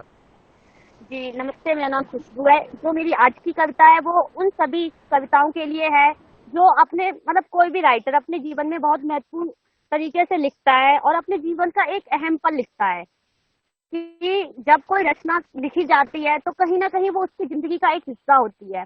लेकिन जब वो लिखता है लोग उसे पढ़ते हैं, कुछ समय के लिए अप्रिशिएट भी करते हैं, बस थोड़े समय बाद उसे भूल जाते हैं।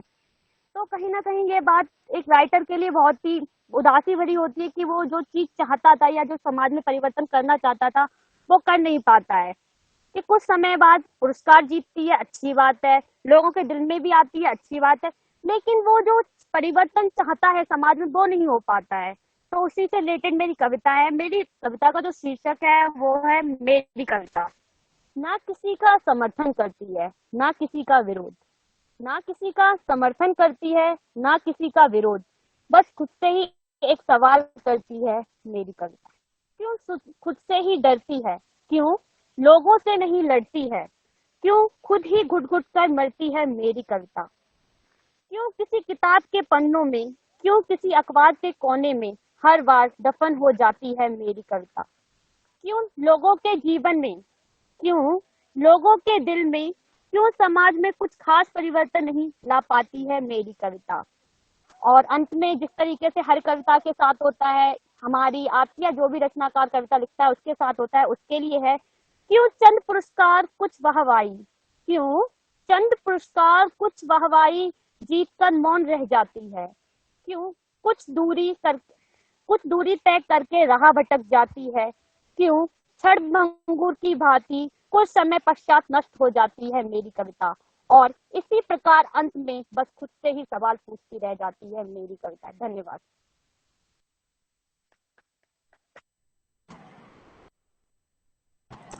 बहुत ही बेहतरीन खुशबू। तो लवेश का भी मिस हो गया था। लवेश मीट में है क्या आप?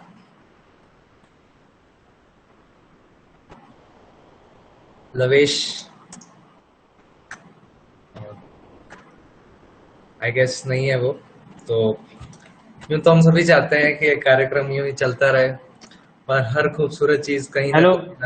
हेलो। हाँ, वह कुछ नेटवर्क इशू के कारण मेरा स्किप हो गया था, तो मैं अभी परफॉर्म करना चाहूंगा। अच्छा अच्छा सक्षम, ठीक है, sorry, okay okay, please please go ahead सक्षम।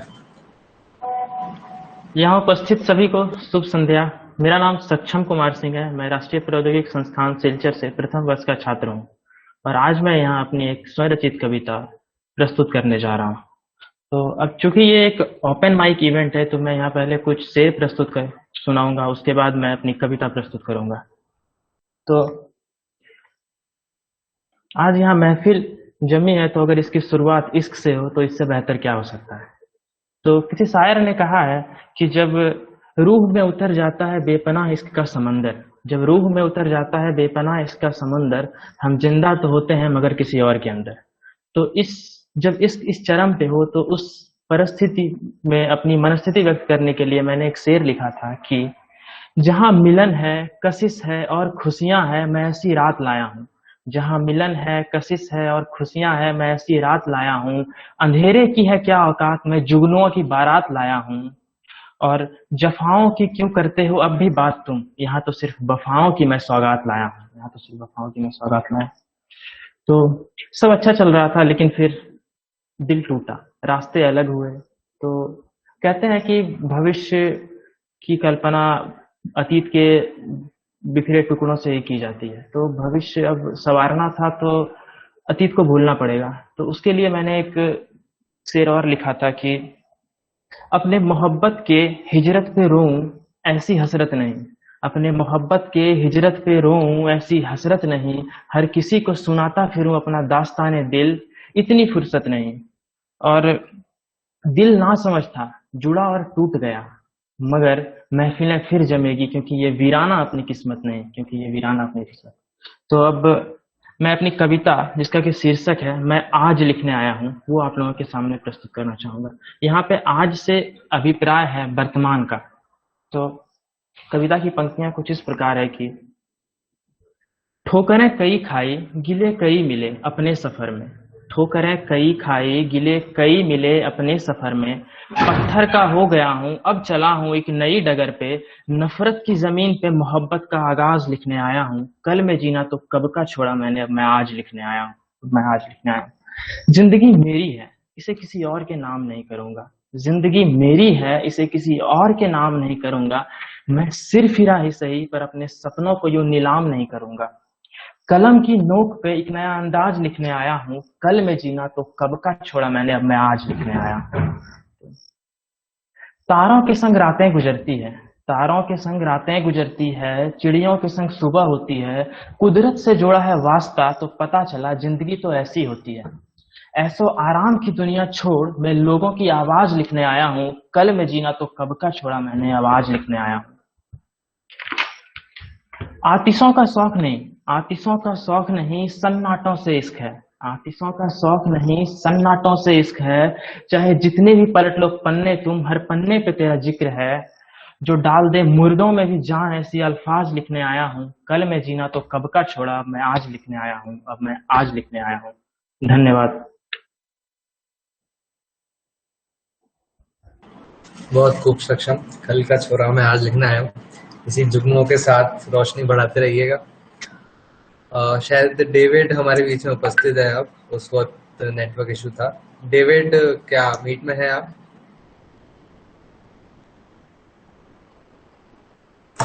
डेविड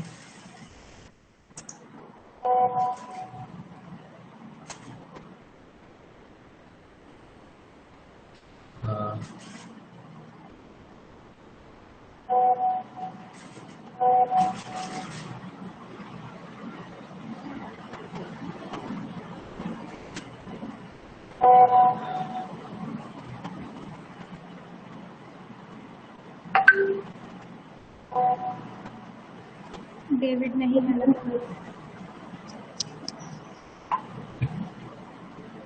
तो अब एक चेंज हुआ है, लवलीश जो है वो कंपटीशन में पार्ट नहीं ले पाएगा, तो उसकी जगह पे सौरभ सुमन की एक एंट्री होगी। तो लवलीश को उसकी जगह रिप्लेस कर दीजिए, सौरभ सुमन।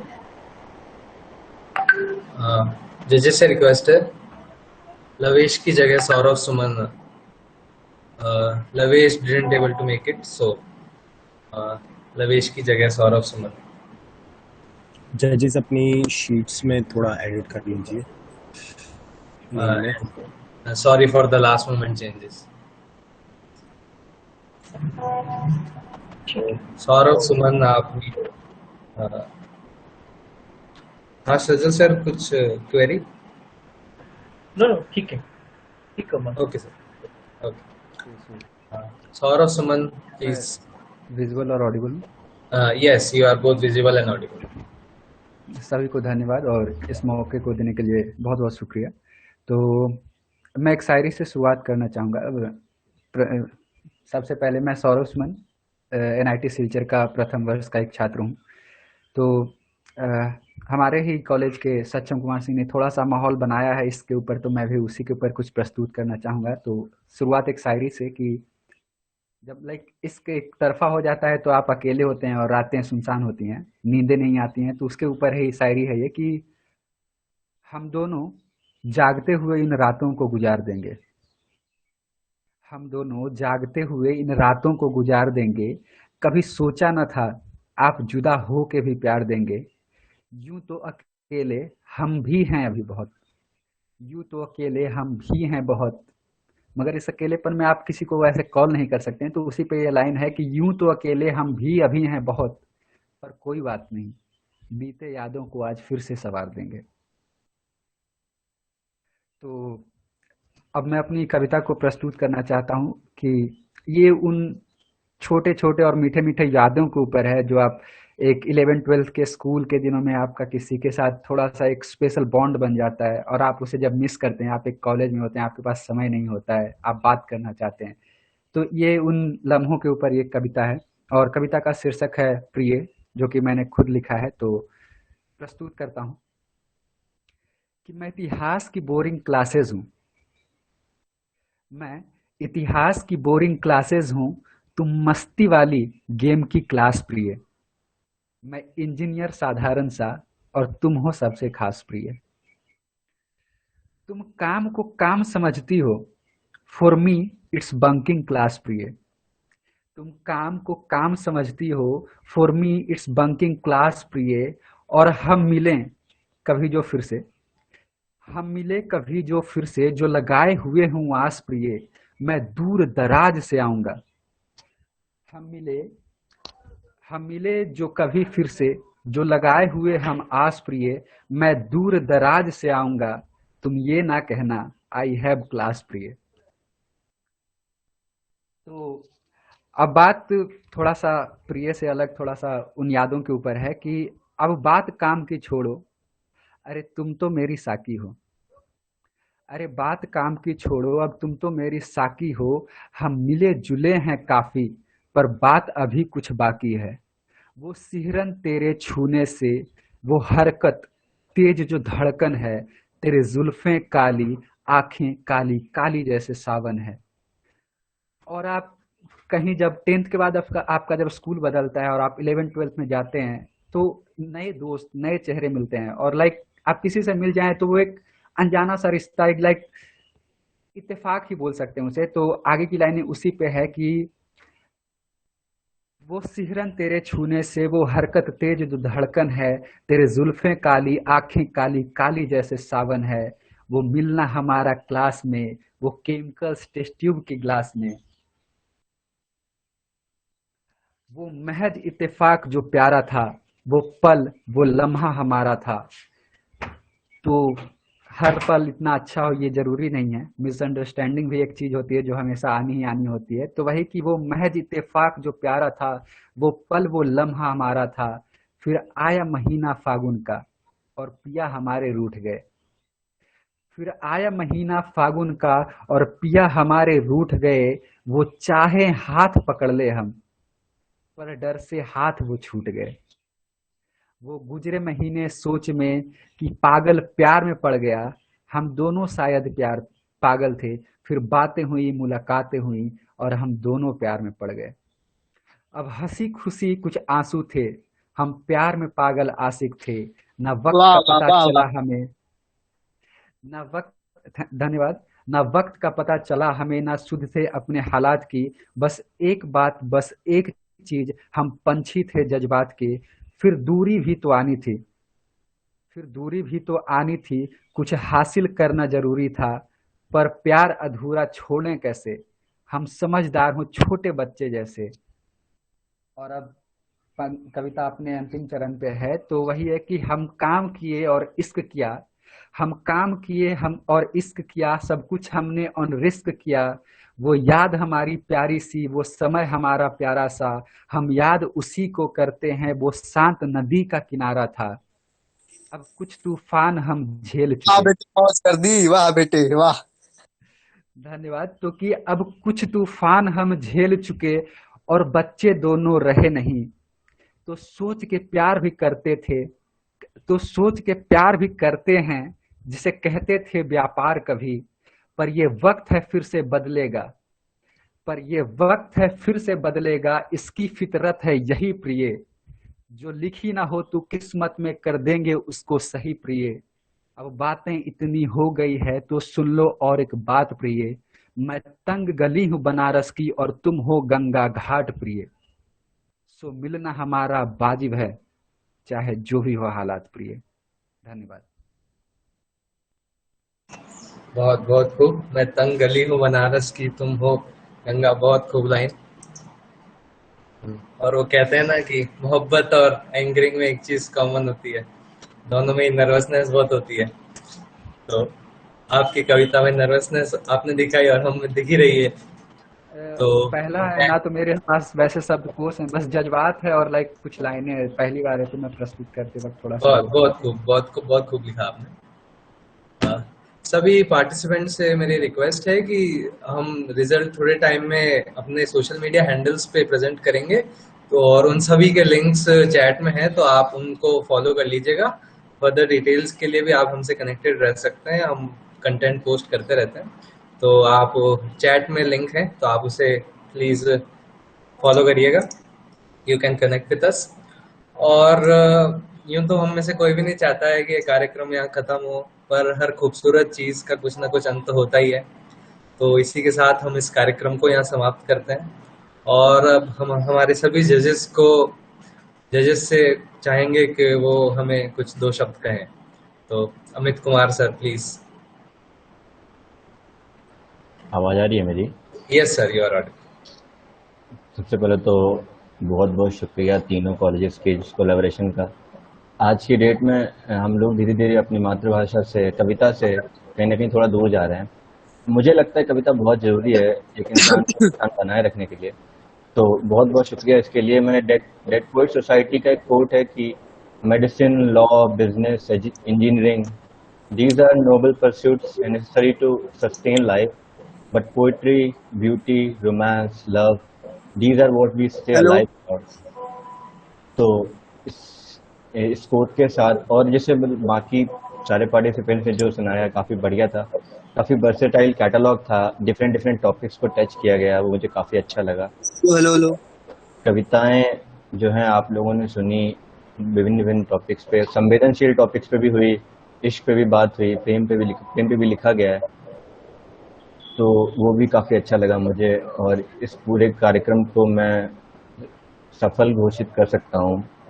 सफल घोषित करने में कोई अतिशयोक्ति नहीं होगी। अच्छा, एक तुम लोगों को मैं एक कविता सुनाना चाहता हूँ जो मेरे दिल के बहुत करीब है। जरूर सर, जरूर जरूर, हमें बहुत खुशी होगी। यूँ तो मैं खुद बहुत कम गजलें लिखता हूँ, ठीक है। एक गजल है जो मैं सुना देता हूँ तुमको कि कोई आरज़ू न कोई चाह उतरे।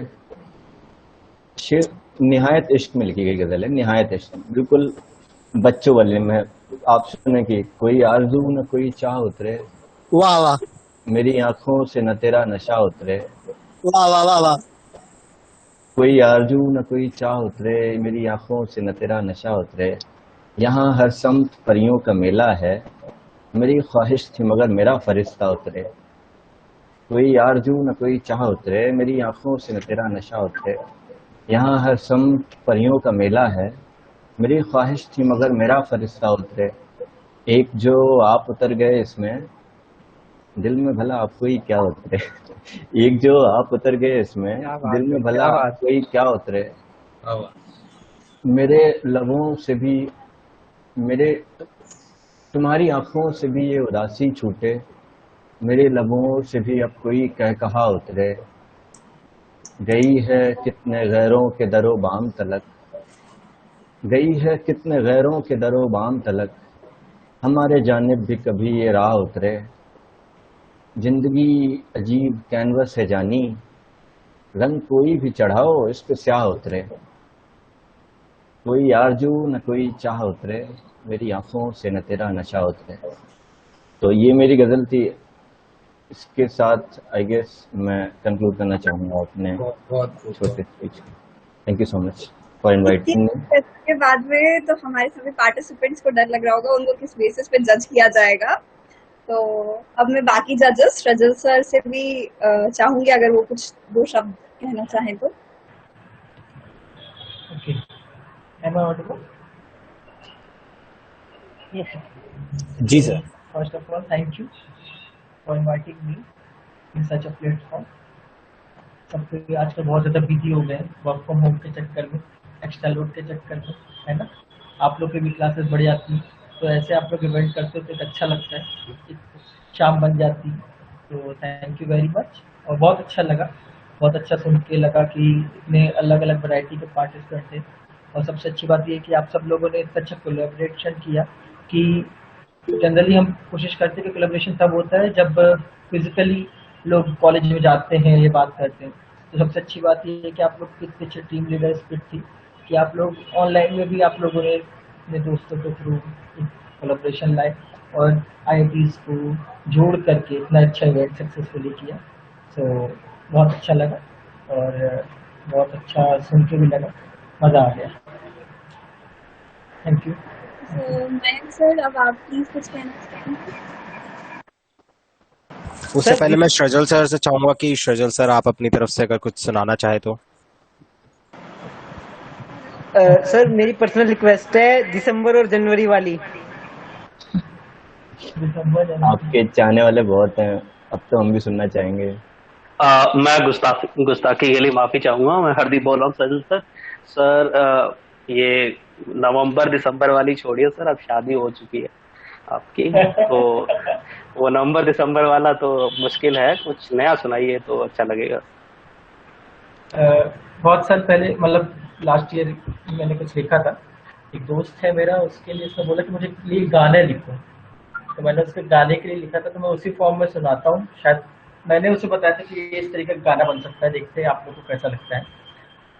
तो कुछ रंग हुआ, कुछ ढंग हुआ, कुछ भाव के संग हुआ, ये बातें जो तुझसे की थी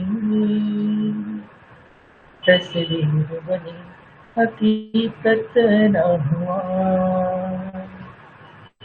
तू पास मेरे मैं पास तेरे, इन बातों को अब तू न छुपा, है बात जरूर तेरे मन में, पास मेरे बैठे बता। कुछ रंग हुआ, कुछ ढंग हुआ, कुछ भाव के संग। Thank you. तो वैसे शादी के बाद काफी तब्दीली आ गई है सर। थोड़ा सा काम वर्कलोड बढ़ जाता है ना, इसलिए। नहीं, रोमांटिक चीजें उभर उभर के बाहर आ रही हैं आपकी। पहले आप दिल जले शायरों में आपकी गिनती हुआ करती थी, आजकल आप थोड़ा तरन्नुम की तरफ जा रहे हैं, तो अच्छी चीज है, सुन के अच्छा लगा। बदलाव जरूरी है। और एक बात और बताना चाहूंगा मैं कि मेरे जो एचलेट के साथ रूबरू हुआ था बिकॉज ऑफ हरदीप जो यहाँ पे मतलब मैं सर NIT के लिए बड़ा वो न्यू था। बातें हम किसी और महफिल के लिए बचा के रखते हैं। नहीं ये जरूरी है इनको पता चलना कि जो बच्चे ये इससे जुड़े हैं सब। सर ये और एक स्पेशली एक्सक्लूसिवली एचलेट का इवेंट नहीं है, तो that's why I don't want to disclose. सबको जोड़ा तो एचलेट ने। सजन सर वो वाली फ्लेवर भी दिखाएं एक बार आप, अगर एक कोई वो दिल जला आशिक वाला जो बताया हरदीप ने, अगर आप एक दो गजल उसकी भी सुनाए, एक गजल तो बहुत बेहतर है। मैं एक काम करता हूँ, मैं कोशिश इस समय चालू कर रहा हूँ कि मुझे कोई शब्द दिए जाए, मैं उनसे कुछ बनाऊँ ऑन द स्पॉट। तो मैं चाहूंगा आप में से कोई भी कुछ में एक शब्द दे, मैं कोशिश करता हूँ उस पर कुछ बोलने का, कोई भी शब्द निकाल के। अभी सर सौरभ नाम का एक लड़का अभी थोड़ी देर पोइट्री कर रहा था, उसने बोला कि कुछ काम किया कुछ इश्क किया, तो मुझे फैज साहब बहुत याद आ रहे थे। मोहम्मद ने बहुत बड़ी गजल कही, वो बहुत बड़े आदमी हैं। उन्होंने कहा था कि हम वो लोग बहुत खुशकिस्मत थे जो इश्क को काम समझते थे या काम से आशिकी करते थे। हम जीते जी मशरूफ रहे, कुछ इश्क किया कुछ काम किया। और फिर वो आगे है, मैं पूरा नहीं सुनाना चाहता उसको, लेकिन मैं चाहता हूँ कि कुछ इश्क पे और काम पे अगर कुछ हो जाए तो अच्छा रहेगा। चलो इश्क पे बोलते हैं कि हमने उनकी याद पे थोड़ा इश्क किया थोड़ा कम, हमने उनकी याद पे कुछ इश्क किया कुछ कम किया, वो ना याद आए आज भी, ना उन्होंने हमको कल याद किया ना आज याद किया। जो इश्क की बात करते हैं तो वो लोग हमेशा दर्द में रहते हैं। तो उस पर एक लाइन लिखी थी बहुत पहले, वो शायद है कि सुना है कि तुम शहर में हो, तुमने तो बताया भी। सुना है तुम शहर में हो, तुमने तो बताया भी नहीं। हमें पराया कर दिया, हमें पराया कर दिया और बताया भी नहीं। माना कि नशे में हूँ मैं, माना कि नशे में हूँ मैं, लेकिन तुम्हें ना पहचान सकूं ना नशा नशे में कहा। और हाँ तुम इन गलियों को भूल जाओ, हिम्मत तुम में भी नहीं। सुना है तुम शहर में हो, तुमने बताया भी, तुमने बताया भी। तो ये थी कुछ बचा, आई होप सबको ठीक लगी हो, अच्छी लगी हो। एक बात कहना चाहूँगा एक एडवाइस के तौर पे सभी पार्टिसिपेंट को, कि कभी भी जब आप पोएट्री करते हैं तो हमेशा भूख छोड़ो, अपनी ऑडियंस के लिए हमेशा ना भूख छोड़ो। आप कभी भी अपनी स्टोरी अपनी कुछ इतनी लंबी मत करो कि भूख सामने वाले के पास ना रहे। हमेशा भूख छोड़ो कि आपको अगली बार वो सुनने को चाहे। तो आप कभी भी पोएट्री करो तो लेट ट्राई कि आप उसको इतने अच्छे से सजा के सामने किसी के सामने प्रेजेंट करो तो हमेशा उसकी भूख रहे।